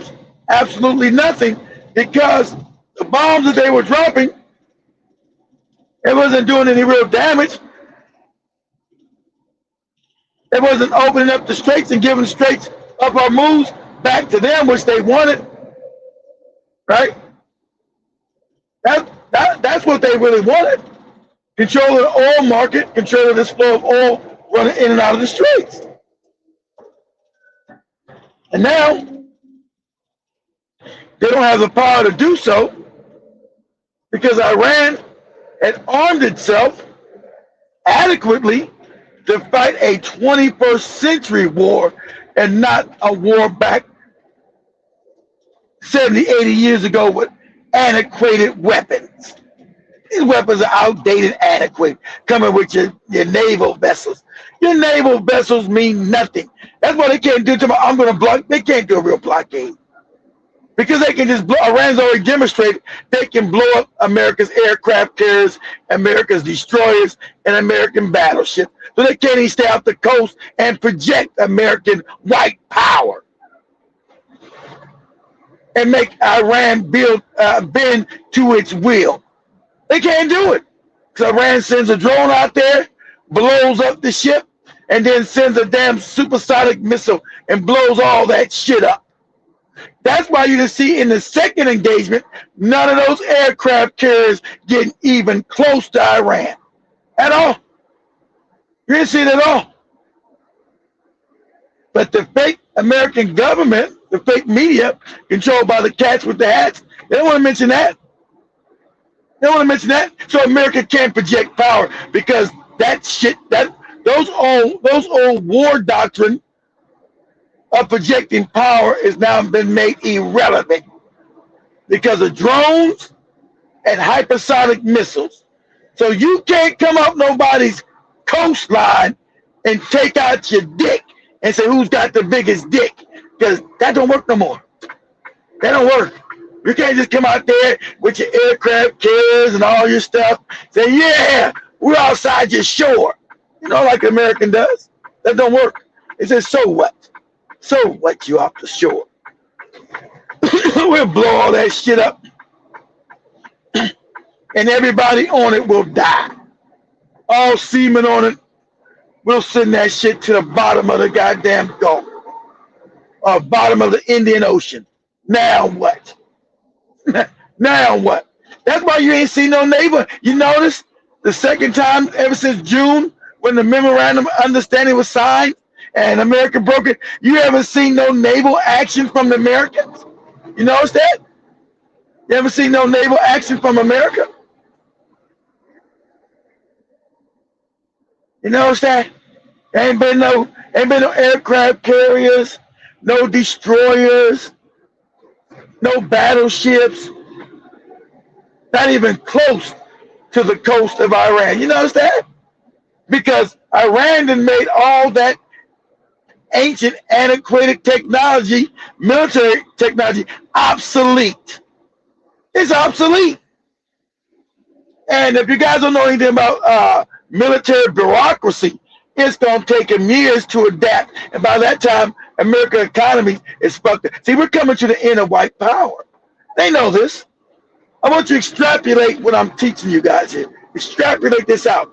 If you know any kind of organization, how long it takes to change an organization from within, especially a dinosaur like the American military, by the time they change around to fight a 21st century fight, America be already done economically. So they won't be able to even afford to build the military that's needed to project and keep white people on top. This is a wrap for their ass. This is a wrap. And since white people can never stop not being savages and going to war, they'll never take enough time and inflection to say, okay, let's back up. Let's take 30 years to learn what we need to learn and build what we need to build so we can try to stay in power. They can't do that. The savagery won't allow them to do that. You know, the nature of the savage is not going to allow that. The savagery is not going to allow that. We're not going to allow it. So, with them having a failing economy, right? Economy's failing. It's the end of the road. And everybody knows it. That's why I just said, even your fake liberals know the writing on the wall. Not the dumbass conservatives, even your stupid ass liberal. That's why they're going crazy. Because they know it's a wrap for their ass. Not only are their birth rates fucked up, right? The birth rates are fucked up. That's not going. The birth rates are in free fall and collapse. Imagine 30 years with less white people. They haven't built a viable military, and economically they're devastated. That's what America's going through. America's about to be devastated economically. And see, and this is the pause that they're having now, right? Because if they don't open up their straits and then capitulate to Iran, see, Iran holds all the cards. Iran said, okay, you want to talk to us? Because Trump has went back over and over again trying to get talks again after talking all crazy to his white media. And all these goofy motherfuckers in America. I want to kill you. They want a deal. They want to make a deal. They don't want to make no deal. But they made no deal. Iran said no deal. So he's been going back and he's begging to come back to the table. Now Iran said, okay, if you want the table, we already told you what you have to do. See, and white America don't want to look weak. See, these things you're going to have to do. You're going to have to unrelease all billions of dollars that you stolen, that you frozen. And it's not going to your goopy ass farmers, as you were saying. You must release billions of dollars to us. All sanctions must be released. See, now this is Iran dictating power to these white savages, which they never used to. That's why they never, remember, white people have never accepted any treaty or followed any treaty in history, ever. Not even amongst themselves. They've never, ever have followed any treaty that they have signed, ever. They've always went behind, tore the treaty, never done anything in good faith, ever, because you're fucking with savages. And so Iran is saying, hey, okay, you know, you messed up again. Of course, you weren't going to act. You weren't going to act in good faith. You was not going to act in good faith. Then you're going to talk out lies in your fake Jewish media. How we the ones violate the agreement. And anybody with half a brain knows Iran didn't violate the agreement. You did. You started going to the Gulf and saying, F Iran, we're going to still do what we want to do. They told you no, and they bombed your ass. You never released their money. You put them back on sanctions because white people never want to follow any treaty and be responsible for any kind of fair treatment. They want to for them it's always, they want to dictate their power, and you do what you're told to do, regardless. Because if they can't make you do it, then that's when the violence comes. But now they're not able to use violence on Iran because it doesn't work. Iran is ready. And the funny thing about it, people are mad at Iran. You guys understand that Iran can destroy Israel right now? Saudi Arabia? I mean, wipe them off the face of the earth. Don't you understand this? It's only because Iran has been too, with their groupie religion, they don't want to practice real religion, that they don't want to do this because they said this is not Shia Islam. We shouldn't wipe out our end. That's why they were doing tick for tat. You know, America kept sneaking bombing them, going to kill people. Iran would not raise the threat level. They would use this tick for tat. When you hit us, we hit you back. You hit us, we hit you back. Iran actually has the power right now to wipe out Israel,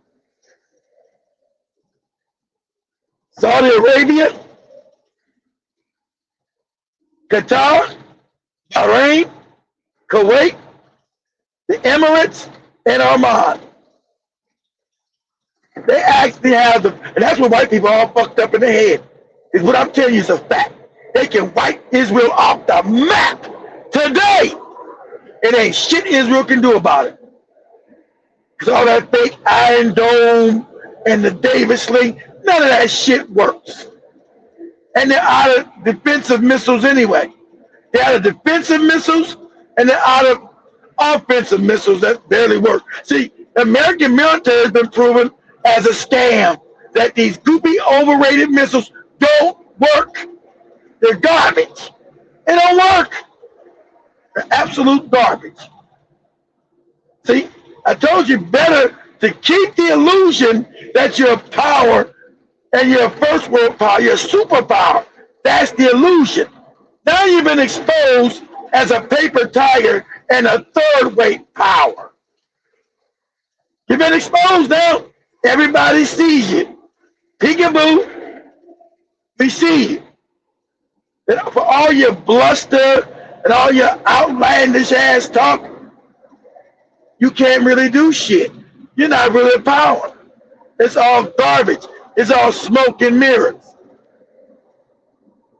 And so that's why Israel backed out and didn't want to fight anymore because they know Iran can wipe their ass out.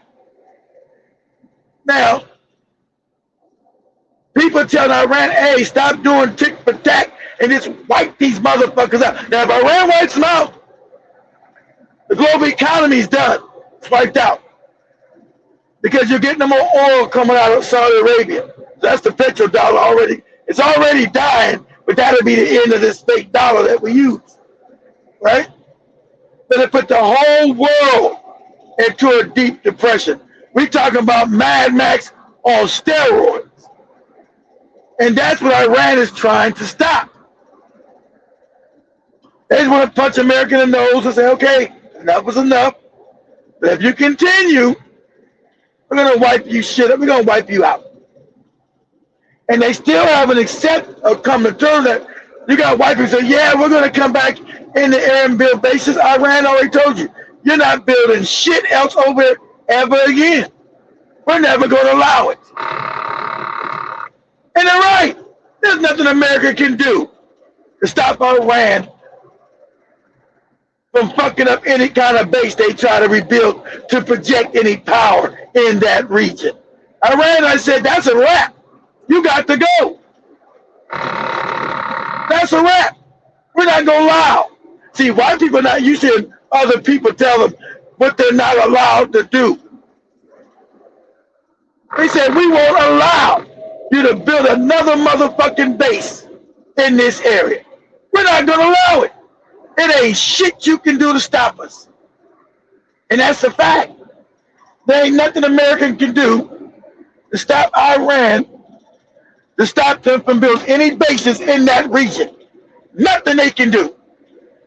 The fake-ass naval power, That's been completely exposed as useless, worthless. And don't think China and Russia are not taking notes, and also the rest of the world. See, because white people have been a savage on this planet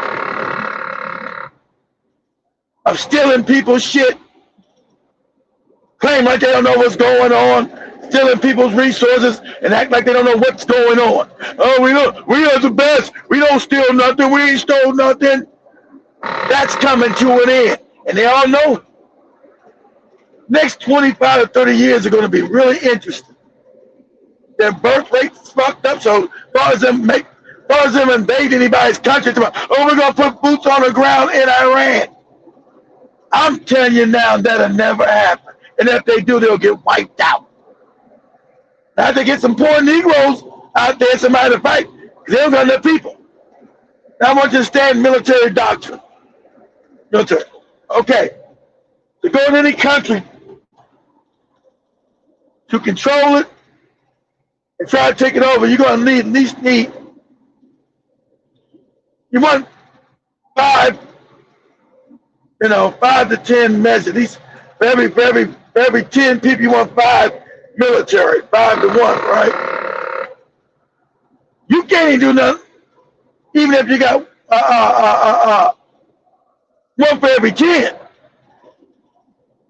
right? So that'd be a million man army. You'll get wiped out. We don't even got a million. I'm talking about military, not logistics, because we're talking about the logistics and the supplies just to have a million man army ready to invade.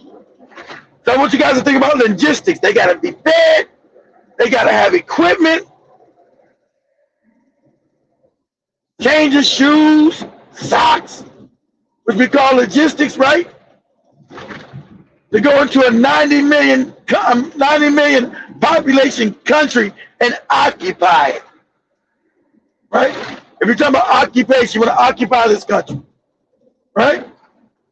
A million man army is not big enough. We don't got a million. I'm talking about combat forces, not logistics, not supply. I'm talking about a million men fighting, which we don't have. Done. Even if you include NATO with that, right? NATO's another fake country, another fake organization. It's a paper tiger. It's fake. It's phony. Right? It's fake. It's phony. It's another fake. Another fake military organization. Right? It's fake.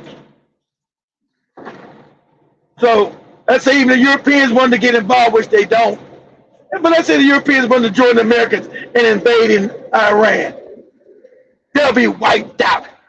Remember, their birth rates are all fucked up. You think they don't know about their demography? You think they don't know about their demography?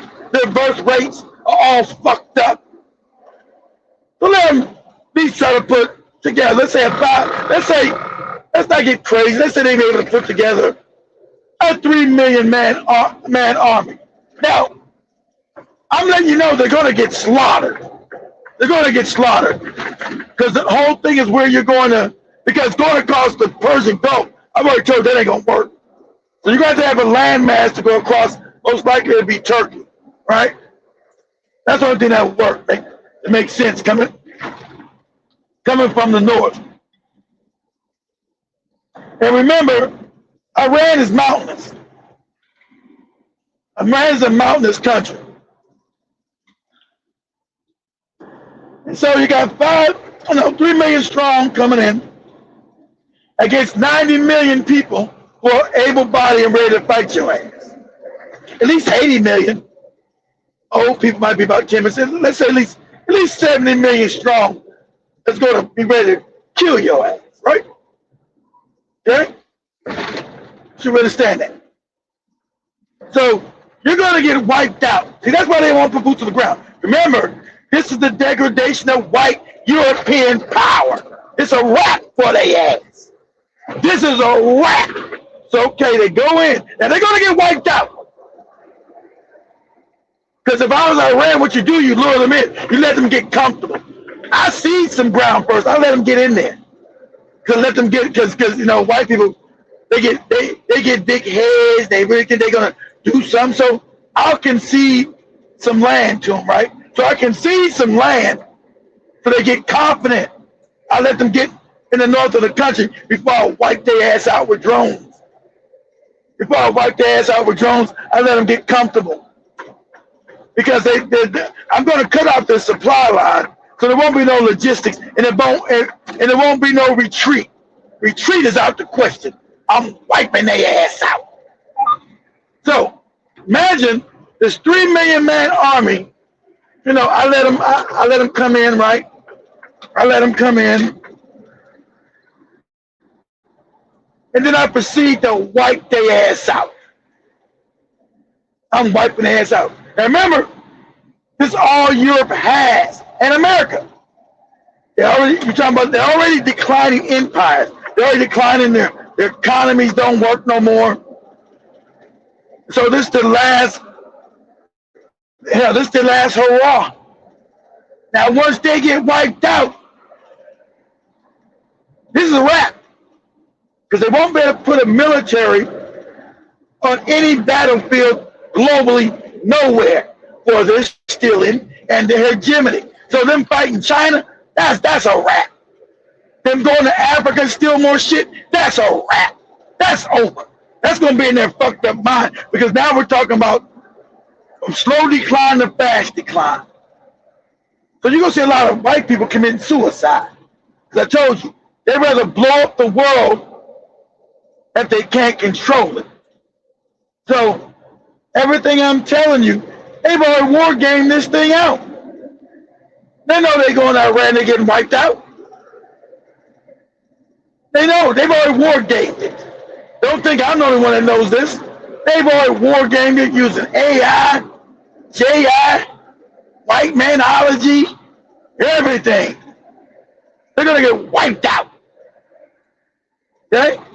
And imagine the embarrassing thing of that getting wiped out again by a third world nation called Iran. They'll get wiped out. So anything we hear this fake media talking about ground operations and going to Iran, I've already taught you. They've already war gamed this out. They know they're going to get wiped out. Wiped out. Humiliated. Wiped out. And that's a wrap. See, they face the existential threat of white power being wiped out. I want you guys to see what you're looking at. Understand how big this is. Because they only lost, that's why they only lost, remember, in Ukraine. Because remember, we got the Ukraine thing going on, right? And Russia should have been wiped out, Ukraine. That was them again, like I told you, trying to project power and break up Russian resources. That's all the Ukrainian war is about. They say, Putin aggression, all these lies. I've already showed you where the CIA went and overthrew a duly elected government back in 2014. They overthrew the government so they could get closer to Russia and try to break it up. But Putin didn't want to fight a war. He wanted to call these things all kind of dumb names, military, something, and whatever he called it. But now he's got to take the gloves off because the Russian people are upset. Say it's time to call this a war and go to war. So now they blockaded Odessa, right? And if you guys don't know, Odessa is a Russian city created by the Russian queen called Catherine the Great back in the 1700s, the 18th century. So Odessa, the city they blockading, that's now part of Ukraine, is a Russian city created by the Queen of Russia, Catherine the Great. So Russia's just going back claiming which was already theirs. And they're not going to give it back. They'll let Western Ukraine back because they don't want it. But the rest of the land they taking all of it. And it ain't shit Europe can do about it. Nothing. Because remember, they don't got a real military. So they're going to fight Russia, or they're going to put boots in the ground in Iran. Either way, they're getting wiped out. Either way, they're getting wiped out. Especially if they go to Iran. They go to Iran, they're getting wiped out quicker. See, Russia's population, its demography is small. Russia's population is small. But,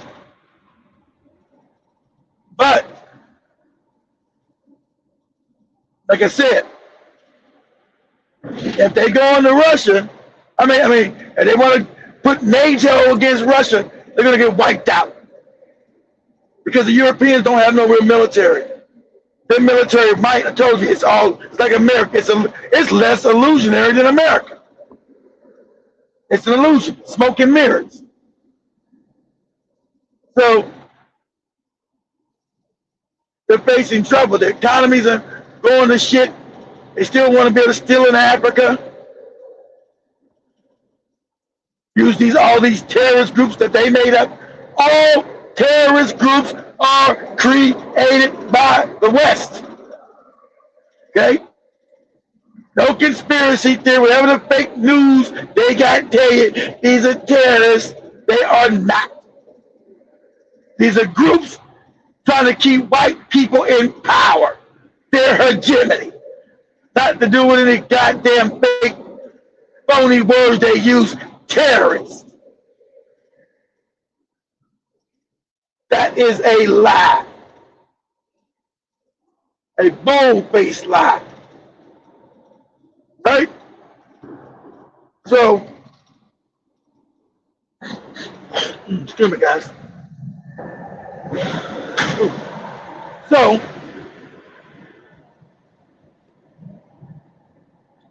white supremacy is in a little bit of a conundrum right here. What are they going to do? Are they going to full scale go to Iran? They've already war gained it out. They know they're going to lose. Are they going to do that? And they're going to be able to get the Straits of Hormuz away from Iran. That's not possible.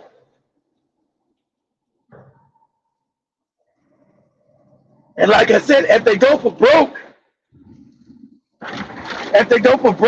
right, for goofy Netanyahu's stupid ass,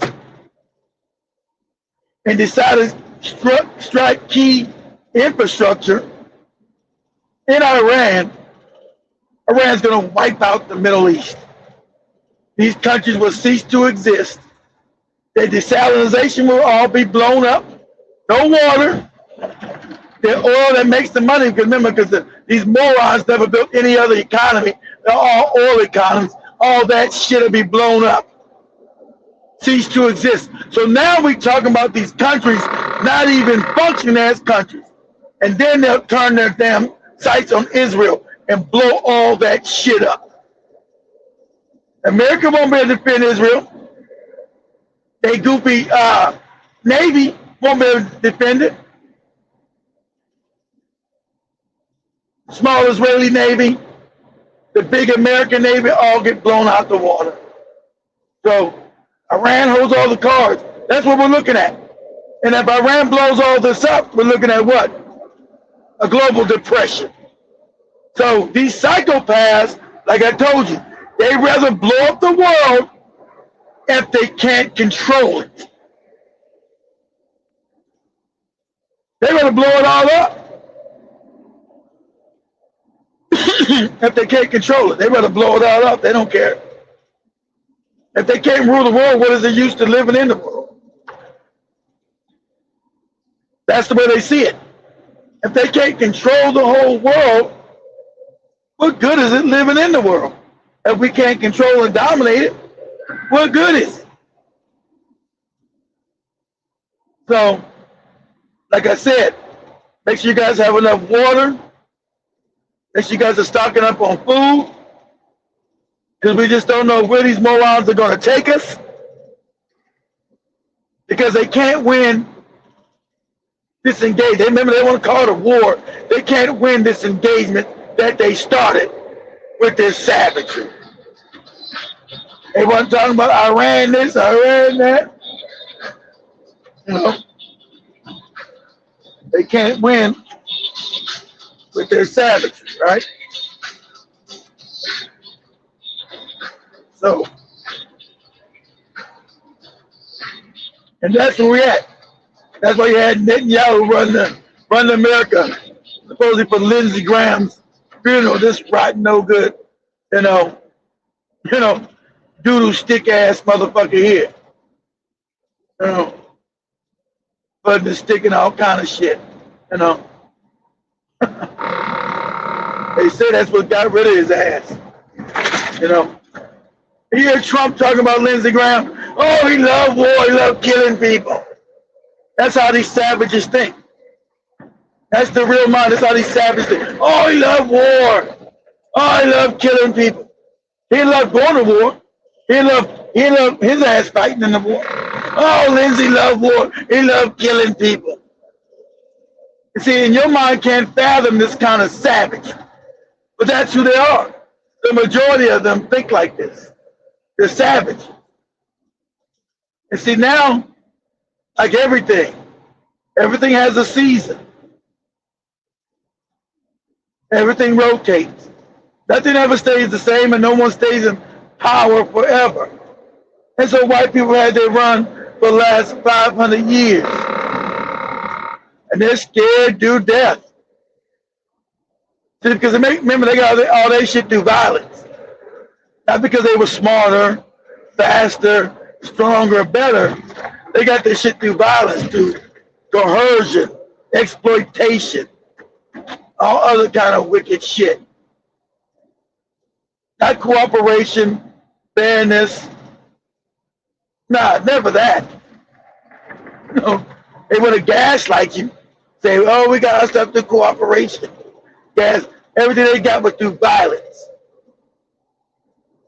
And now, since they can't project violence, because the rest of the world is caught up, and also they don't have the numbers anymore, what are they going to do? Because, like anything, everybody's times comes to an end like everything, you know. Things are seasonal. Things have seasons. Nothing's linear. Things go up, things come down, right? Things go up and things come down. It's the nature of the universe, nature of life. No one stays on top forever. Some reason in their wicked ass white supremacist mind, they figured they were always going to rule and always going to stay on top. But like summer ends, fall comes, fall ends, winter comes, and then we're back at spring. The universe and the world is cyclical. Not linear, it's cyclical. So things rise and things fall. And it's time, and they're falling. Of course, they're going to go kicking and screaming. They're going to go kicking and screaming. They're not going to just allow themselves to phase out. They're going to go kicking and screaming, but it don't goddamn matter. You know, winter goes kicking and screaming. You know, the worst part of winter is almost at the end when it's spring. But spring still comes, whether winter likes it or not. Right?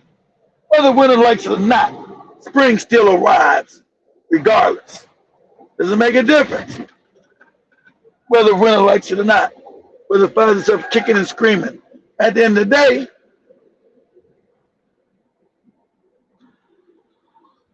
day, let me stop right here and try to read some of you guys' comments before we wrap this up. In a second, guys.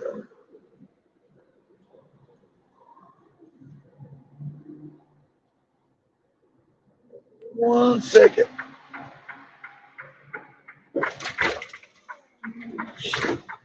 So read some of you guys' comments.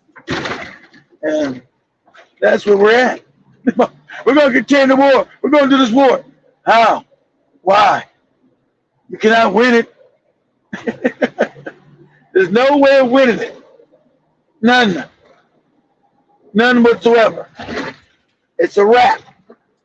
You've had finally his goofy military staff who remember they're all yes men. They've already came to him and told his dumbass the same thing. We cannot win this war. So we're going to look for other alternatives, right? They already told his goofy ass that. They already told his goofy ass, we cannot win this war, right? They already told his ass that. No way for us to win. So, you know, they've already told him, hey, no, we can do. We can't win this war. You know, so that's his military. People have already told him that. There's nothing we can do. We can't win this war, and we need to think of other options, right? They already told his ass that. And these are yes men, right? These are morons, because all the military generals that were fit to lead, he fired them. He fired all of them. This moron fired everybody because they wasn't saying what he wanted to hear. And we can win the war. We kill, kill, kill. Let's just kill, kill, kill. No, that wasn't gonna work. Now, after 5 months of bombing and kill, kill, kill, they know without a doubt that they can't win, win, win. You know, I mean, how much nonsense they tell you in the American media. They've lost this war.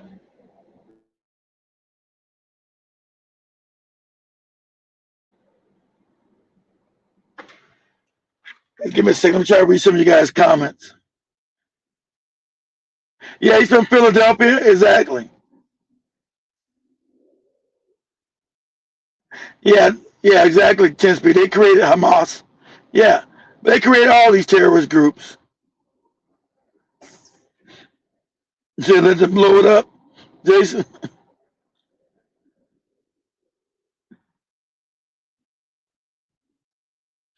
What about Black Americans? I am a Black American. What the hell are you talking about? What is moron talking about? Because I am a Black American, you fucking idiot. Are you talking about the Black Panther? Obviously so.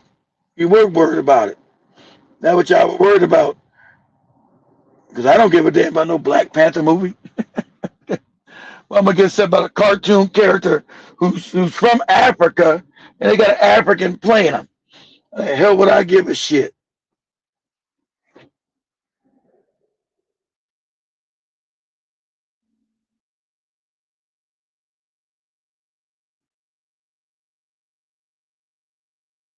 That's your number one thing you worry about that?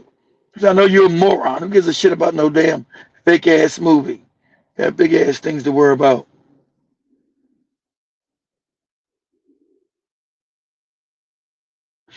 Is it Israel offered $4 billion to stop bombing?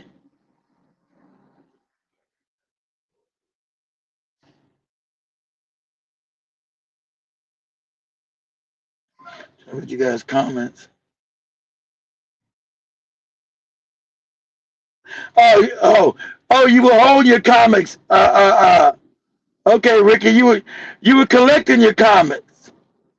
I never get in the comments. A few of them.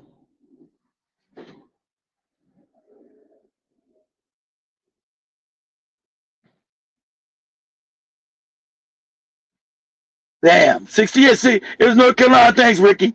I know it was somewhere. She was 16. I knew she was young. That's fucking crazy, man. Oh, you have 15,000. Damn. Aren't they worth money?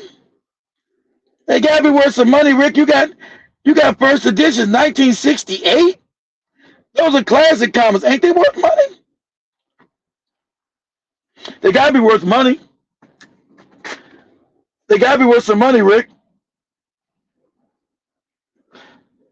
Don't worry about why I'm screaming, moron.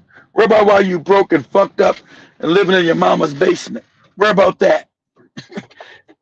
Negro, worry about Black American. Motherfucker, I'm a Black American, you fucking moron. These morons be online calling Black Americans tethers and shit. Are you a tether? Some shit they fake ass fucking low life ass degenerate Tariq Nasheed made up. Some shit some con man made up. Are you a tether? Are you a tether? Bitch, Tariq Nasheed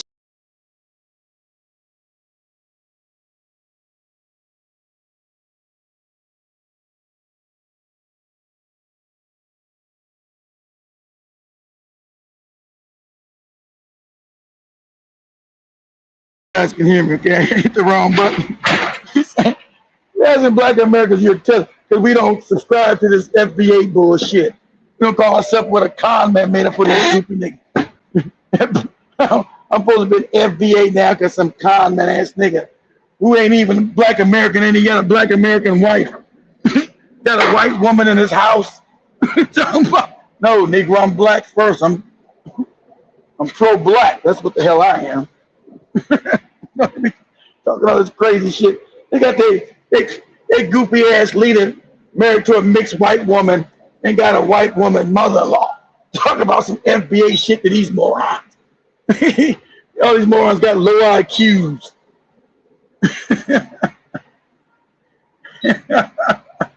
Absolutely insane. Damn. We're FBA people. What? Your leader's not in FBA, you fucking morons. Sitting there with his half-white woman. Should be crazy.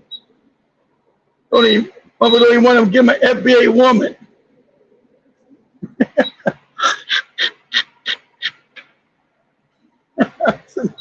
You know, arguing with these people like arguing with retarded people.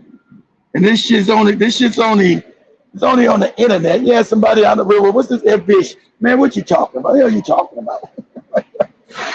You don't know nothing about these goofy FBA motherfuckers online?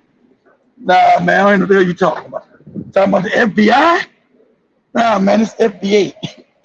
I don't know what the hell you talking about. It's goofy shit. Man, you don't hate everybody like we do? Nah, dog. I judge everybody by individuals, not a whole group of people. Oh man, that ain't right. This dude who don't got a black wife told us to hate everybody. What this dude told us to do. Don't got a black wife.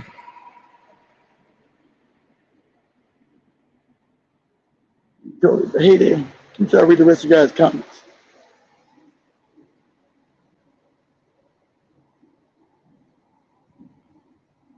Yeah, it's a bunch. You ever notice the FBA's, they can't read? They're the dumbest motherfuckers. He's got the, and you know, it's like I told you, you know it's fake. Whenever he does these hustle donations, they're not giving him money. I told you, go to the GoFundMe's and the Give, Send, Go. You know it's an agency because they're not sending them money.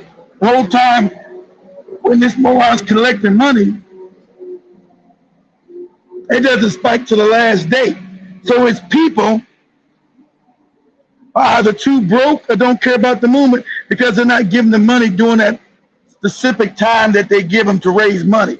It's only at the end where a whole bunch of money comes in. That's how you know it's agent shit. It's fake. But these morons ain't doing it. They too stupid to go look.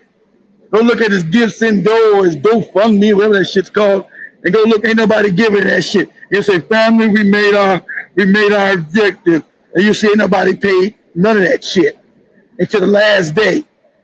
So no, they know nobody. It's not organic. It's fake.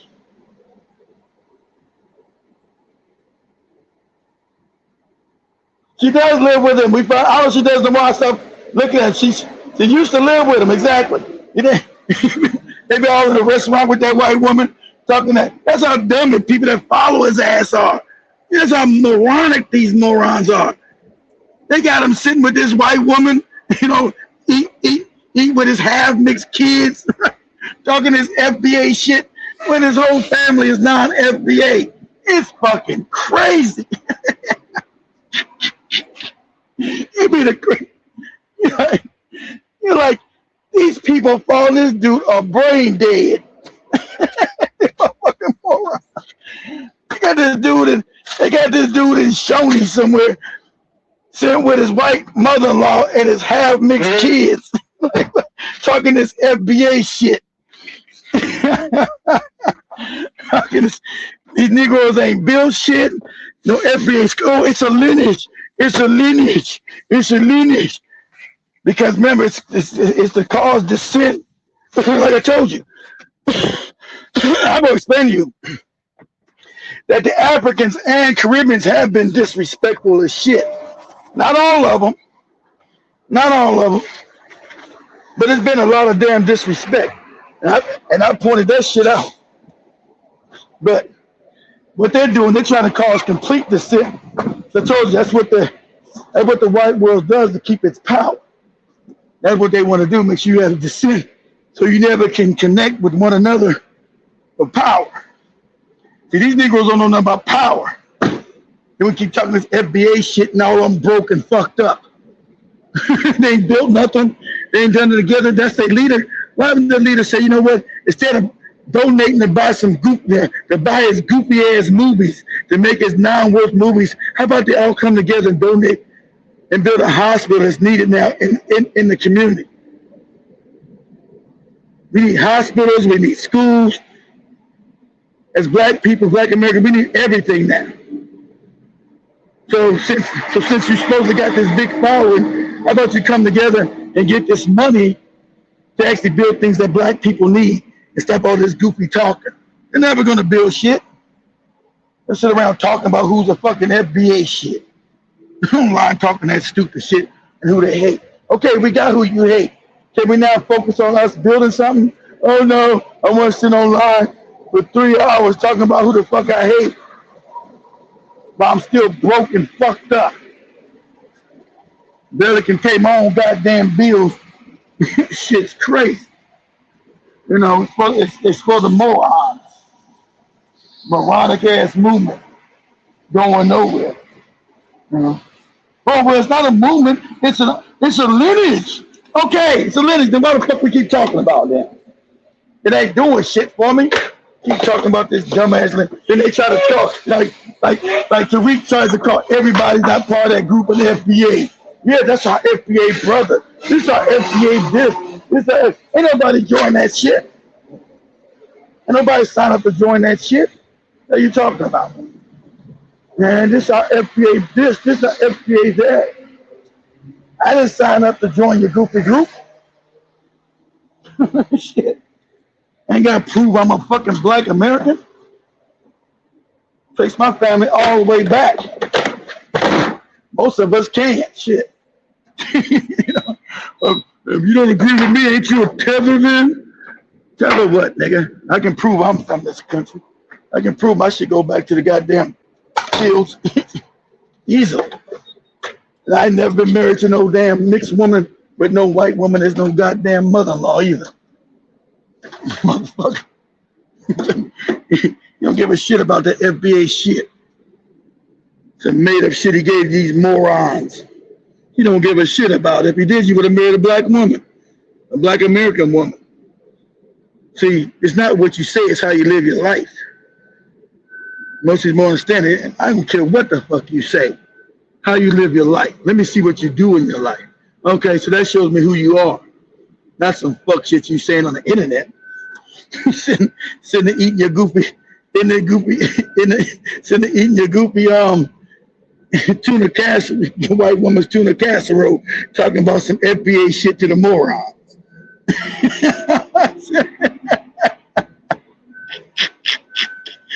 With your half white woman. No, she's not. You ain't married to FBA. You notice when he's ever cry. I haven't listened to him, but you ever notice when he's questioning on that? Oh man, you babbling, man. We ain't talking about my wife. He gets to talking crazy. They'll say, hey man, your wife ain't the FBA. Yeah, man, you can't tell me my wife. She's not. Her mother's white, stupid, so it means she's non-FBA. That's what that means. That's your goofy terms, right? You tell other people who's not FBA. That means you ain't FBA.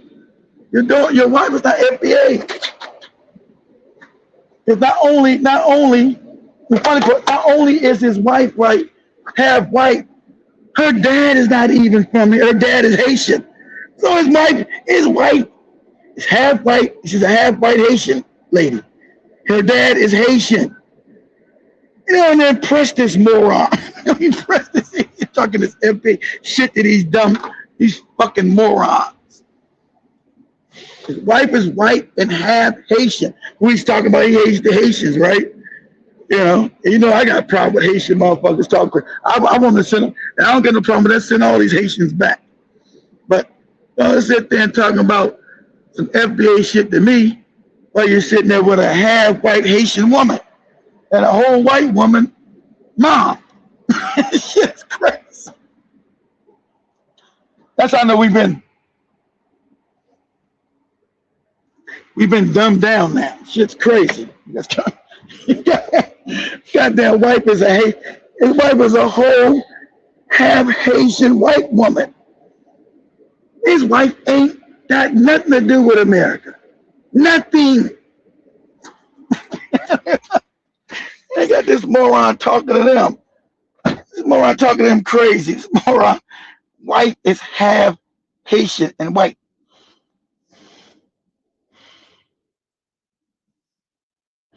About Omex before AOS and the FBA, of course. The Omex, but those they came from Africa. The Omex are black people who came over here and stayed and built a civilization. So I agree with that.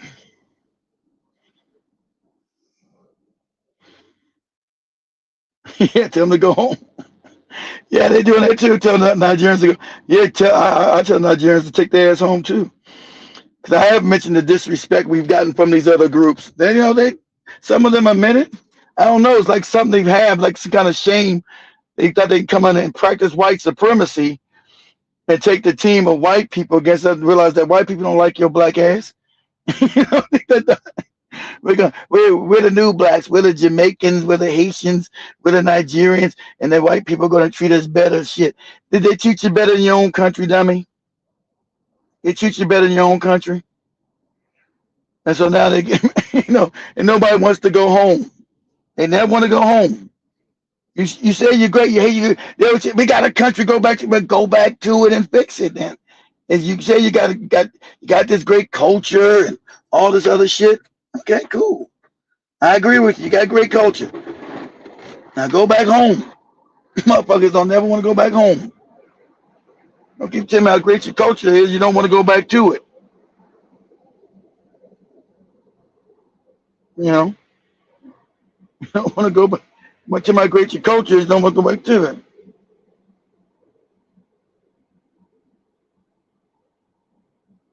Kenyatta Avenue.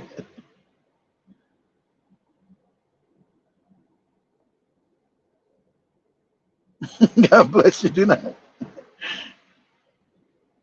Not that goddamn thank you. Kenyatta Avenue. What the fuck is that? Where the fuck is Kenyatta Avenue at? Yeah, we lost Joby.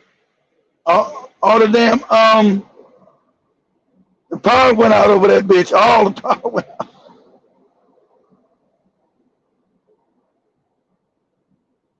And I'm gonna tell you guys something. And I know it sounds crazy. I think Tariq got that shit. You guys remember we first had Blackout Fire, and I stopped saying it. Remember I used to always say, because he used to always be listening to us back in the day all the time. Because it shows you who's listening to your page. His channel is always in there listening to us, right? And I just say, I say, welcome to Black Hot Fire, the foundational black channel. You guys remember I say that? I was always saying foundation. I used to say, welcome to Black Hot Fire, the foundational black channel, the foundational black channel, the foundational black channel. I swear to God, I believe he took that shit from me and said, yeah, foundational black channel. Foundational Black Americans. Because I would say that shit every show. Foundational Black Channel. Foundation. This baby back from 2016 on up. So, foundation. And nothing's ever a coincidence. I'm like, something sounds fishy with this motherfucker here. Now he don't be over here no more like he used to. Back in the day, he was over here all the time. All the time. Because YouTube lets you know what big channels at the time were listening to you. It would show you. I said, this motherfucker listening. And then I used to play jokes on his ass to see what he would just steal and shit. That was like 2016, 17. I think he stopped fucking around with us around 2019. You know, I would say shit, say stupid shit to see if he had copied and regurgitated. And he would regurgitate some shit I said that was all wrong. I just wanted to see if it was his ass. But the last time he watched us was back in 2022, 23. Is that 2023? We were talking about Tarka Bay slapped him. Maybe not when he slapped Tarka Bay. That was 2023. It showed he was listening to us then. That was like the beginning of 2023, around February. He was on the channel, the one that they took down. That channel's gone now. That last channel we had that they took down. He was on that one. He was listening to that show. But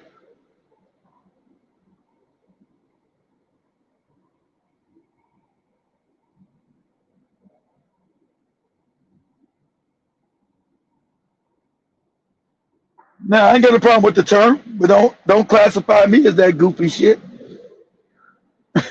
Foundation. I'm trying to make up some shit to cause division, cause all kind of hate. Like I told you, the division is real, the hate was real, but that was coming from them to us, not from us to them. We let them in here and they're all tribal, right? So I do believe us taking back our identity is crucial because they all practice. The Jamaicans have their own shit, Haitians have their own shit, the Nigerians, they don't never invite us with none of their shit. When we try to be inclusive to everybody, we say, everybody come on in and be a part of us. No. They didn't want that. They wanted to make their own enclaves. Well, you got a little Jamaica, you got a little Ghana, you got a little Haiti. So they separated themselves from us. So that is true. That's factual. They separated themselves from us. And now they're upset that Black Americans are saying, okay, we're going to separate ourselves back. But see, because they got cover and benefits from pretending to be Black Americans and still practice their separatism. So I do agree with that. You know, either you're going to be open to us the way we're open to you, or we're going to practice the same tribalism that you practice on us. That's why you see them online trying to say, oh yeah, we're all Black businesses. We're all Black owned businesses. No, you don't practice any economic benefit to us. You don't come and patronize our stores. But now they see Black people, since we're the majority here, all getting together now to start what? Patronizing our own stores. Now, oh man, you're wrong. You're not practicing. You're not coming to Jamaica and Haitian spots and Ghanaian spots. Now, fuck that. You don't come to our spots. You practice tribalism. That's what you practice. So all we're doing is giving you the same energy. Now you're getting mad? They get mad because we never practiced that. We always patronize these people. And so all we're doing is giving the same energy that you've been given. That's all. You can't get mad you're getting the same energy that you've been given since we got your ass here. Because Black American were what? Patronizing everybody's place that was Black. Whether you were Haitian, Jamaican, we didn't care. Ghanaian, Nigerian. We didn't do that. You did that. That's what you did. We didn't care if you're from the Bahamas. We didn't care if you're from Trinidad. We didn't care. We seen you as Black. But you didn't see that. You said, I'm Trinidadian. You said, I'm Jamaican. You said, I'm Haitian. You said, I'm Bohemian. You said, I'm Bermudian. You said, I'm Ghanaian. You said, you're Nigerian. You said, you're Cameroonian. You said, you're Sierra Leonean. You said, you're Cote d'Ivoirian. You said, you're Senegalese. We said, okay, we get it. But you said, you're Ethiopian. You said, you're Somalian. You said, you're not Black, you're Somali, you're Ethiopian, you're Jamaican. Okay, we get it. We get it. We get it. And so we said we're going to match. And that's why you see them in their own communities. You see the Jamaicans by with themselves. They don't fuck with us. You see the Haitians by themselves, they don't fuck with us, but we fuck with them. We were going spending money in their communities. You see the Ghanaians, they don't fuck with us. You see the Nigerians, they don't fuck with us.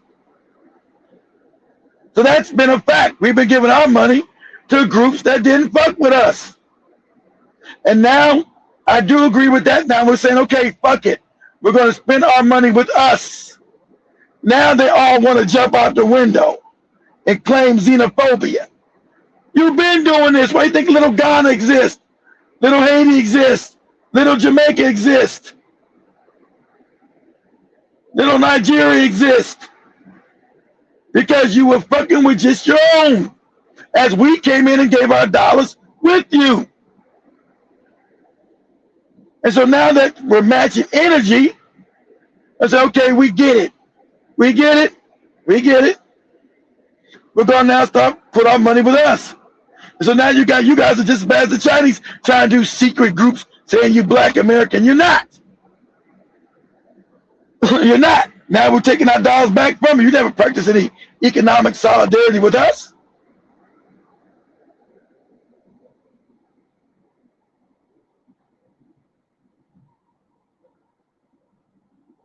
It does have it has its uses. It does, Samuel. And so all we're doing is being tribal now. I said, okay, you Jamaicans, you Haitians, you don't fuck with us economically. So why should we be giving you our money? And that's what Black Americans are finally saying. And everybody's now catching feelings. Everybody now is catching a blow. Everybody's now catching a blow. And that's why only Tariq's thing is moving, because it's based in some truth. So you can't have nothing work unless it's based in some truth. And sadly, that shit is based in some truth. For good or bad, right or wrong, that shit is based in some truth. That's why it works. Sadly enough, that's why it works. Because you people came here, they were tribal. We were the only people that never practiced tribalism. We never excluded any Jamaicans. That's why they're all in our culture with hip hop. We never excluded none of these people. The Haitians, we never excluded them. The Ghanaians, never excluded them. The Nigerians, we never excluded them. We never excluded any of these people, these Black people. But now they're catching feelings because now the scam is up. We're saying, okay, cool. Do you? See, the problem is they don't got enough people in the country to support their business. There's not enough of them. They have a closed loop like it is us. We're 50 million. All of them together may be 2 million. That's it. Maybe 3. So it's not enough for them to support their businesses. It's been us supporting them without any reciprocation.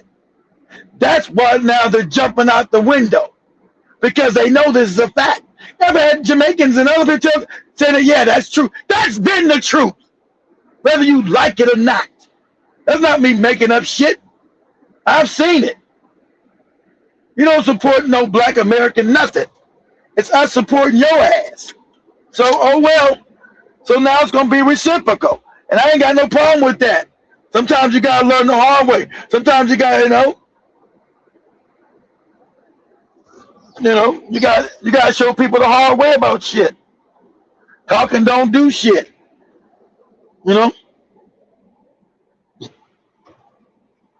Got Jamaicans and all the people in and out of our communities, always. Did we ever exclude them? No. Were they exclusive to us? Yes. That's undeniable. That's a fact. Everywhere you go, they were at. It was exclusionary. All right? From the Nigerians talking crazy, Ghanaians, the Kenya, whatever goofy African group, whatever goofy Caribbean group. But I'm telling you, we don't hate, but you miss me with the hate. We don't have to hate nobody. I don't hate nobody from Jamaica. I still see them as brothers. I don't hate nobody from Haiti. I don't hate nobody from Ghana, Nigeria. I don't hate you at all. There's no hate. but I'm gonna give you some motherfucking act right. And I'm gonna give you that. You know, you get your motherfucking goofy mind right. And I'm gonna give you some. And I'm gonna give you some and I'm gonna give you some act right. I'm gonna give you that. You know, now a hit dog hollers. If that wasn't the case, you being a hit dog, you wouldn't be out there hollering. You know, Tariq just made it, you know, disrespectful. He made it hateful. You know, he put the hate in there. It's hateful as shit because that's agent talk. He wants the division. You know, that's why it works so good because he put the hate in there. You know, he wants to have everybody dealing with that hate because it wouldn't work if it wasn't true, and we know it's true. And all these other immigrants first got here. We supported them. We said, "Hey, you're one of us." For them was always separate and be tribal. Okay, so Tariq just brought it up and then put the hate. Sad he put the hate in it, but the reason why it works, right? The reason why it works because it's true.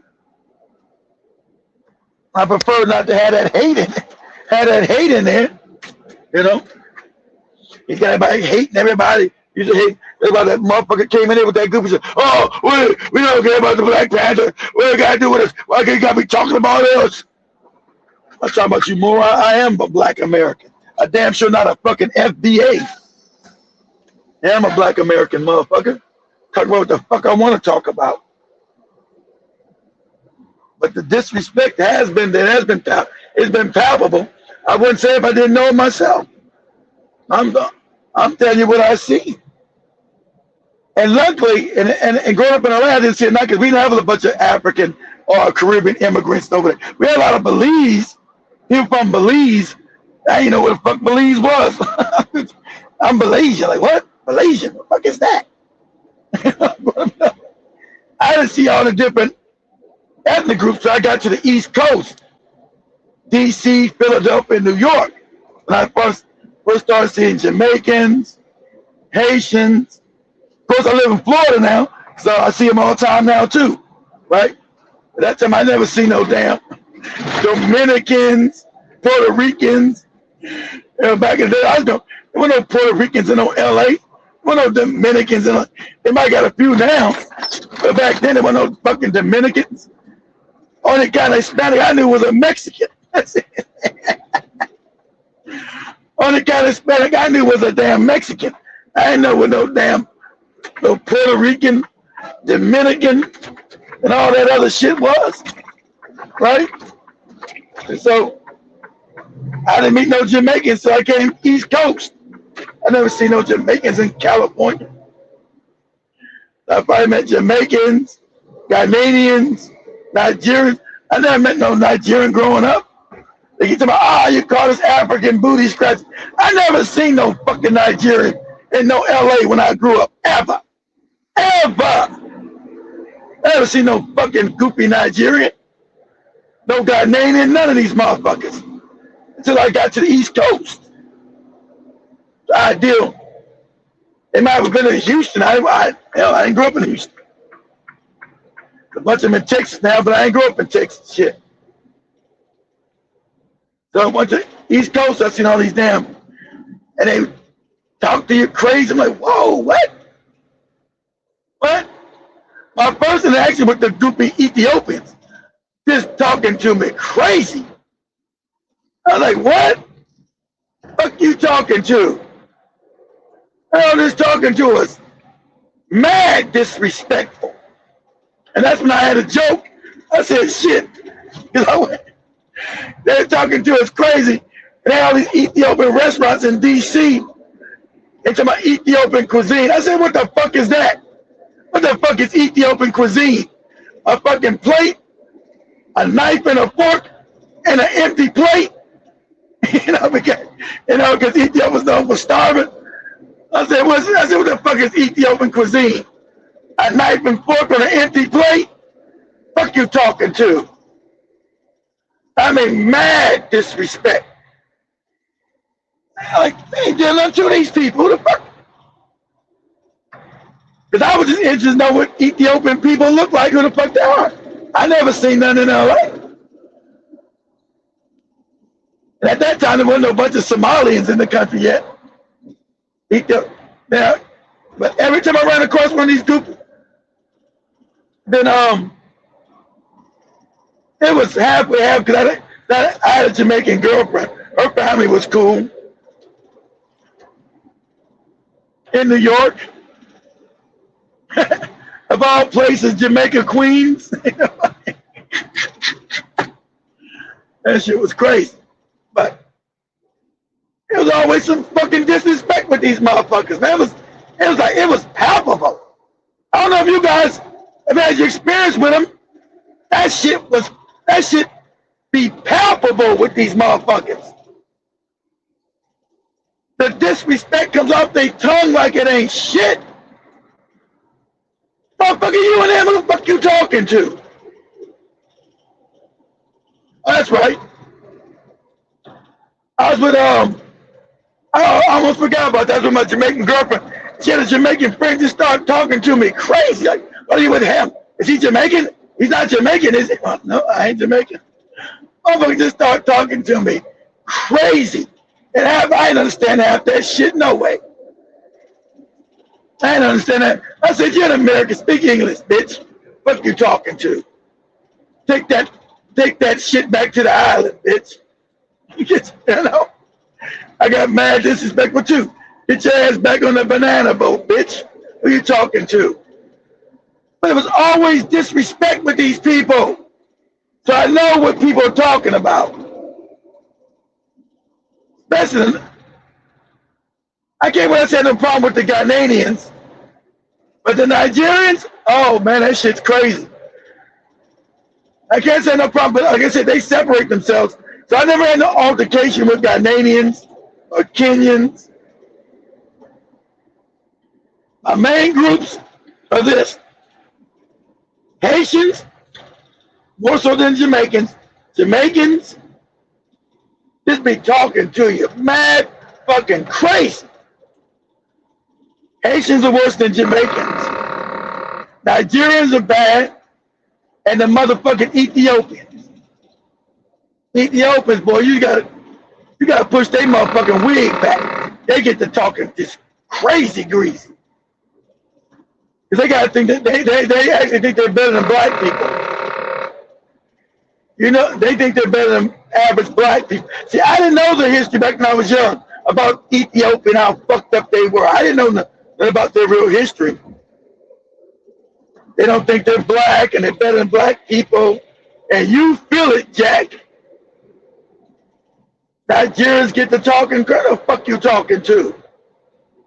You better take your Nigerian ass back to Nigeria. What is you talking to? Motherfucker over here in my country talking crazy. I mean, it's like it be on spot. Like the white supremacy that gone to their brain. Since the white man told them, you know, talk crazy to us, that would come out their mouth.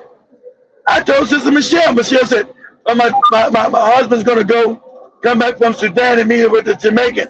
I told her, it's going to be fucked up. It's going to go left. Watch and see. Watch and see the disrespect they give your husband. But watch. Because he's not your watch, I'm telling you. But she said, oh, Keith, you're right. I said, I told you, them fucking Jamaicans get to talking crazy to you. You gotta let them know, motherfucker, fuck you talking to? I don't eat that jerk chicken shit, no way. Fuck you talking to? You know? That shit be crazy, man. You know, say, Haitians are terrible with that shit. What be with the disrespect? I ain't never tried to disrespect you. How you doing, man? Everything good? It'd be open disrespect. And that's why Tariq's fake movement works. Because people know fuck they talk, but they ain't crazy. And some of the people Jamaicans have admitted it. Haitians have admitted that open disrespect they get. But they never want to go fuck home. Go back to Jamaica then, nigga. Go back to Haiti. Motherfuckers will never want to go home. Go back to Haiti. Talk that stupid shit to me. Tell me, God, I have a country to go back to. Then go. Go back to it. My earpiece about that. I'm about to wrap this up, guys. My damn headset about to go out. Shit. I had to reload. So I'm gonna wrap. Now, I'm gonna been on here 3 hours anyway. So I'm gonna wrap this up, guys. Much love. It's Thursday, so Joey gonna be doing her I don't know. I wonder if I can get her to do the show tomorrow. I'll see. She probably want to do a music show tomorrow, but if not, I'll come back tomorrow, same time, same channel. Much love, family. I'll everybody later. Peace, y'all. I'm out.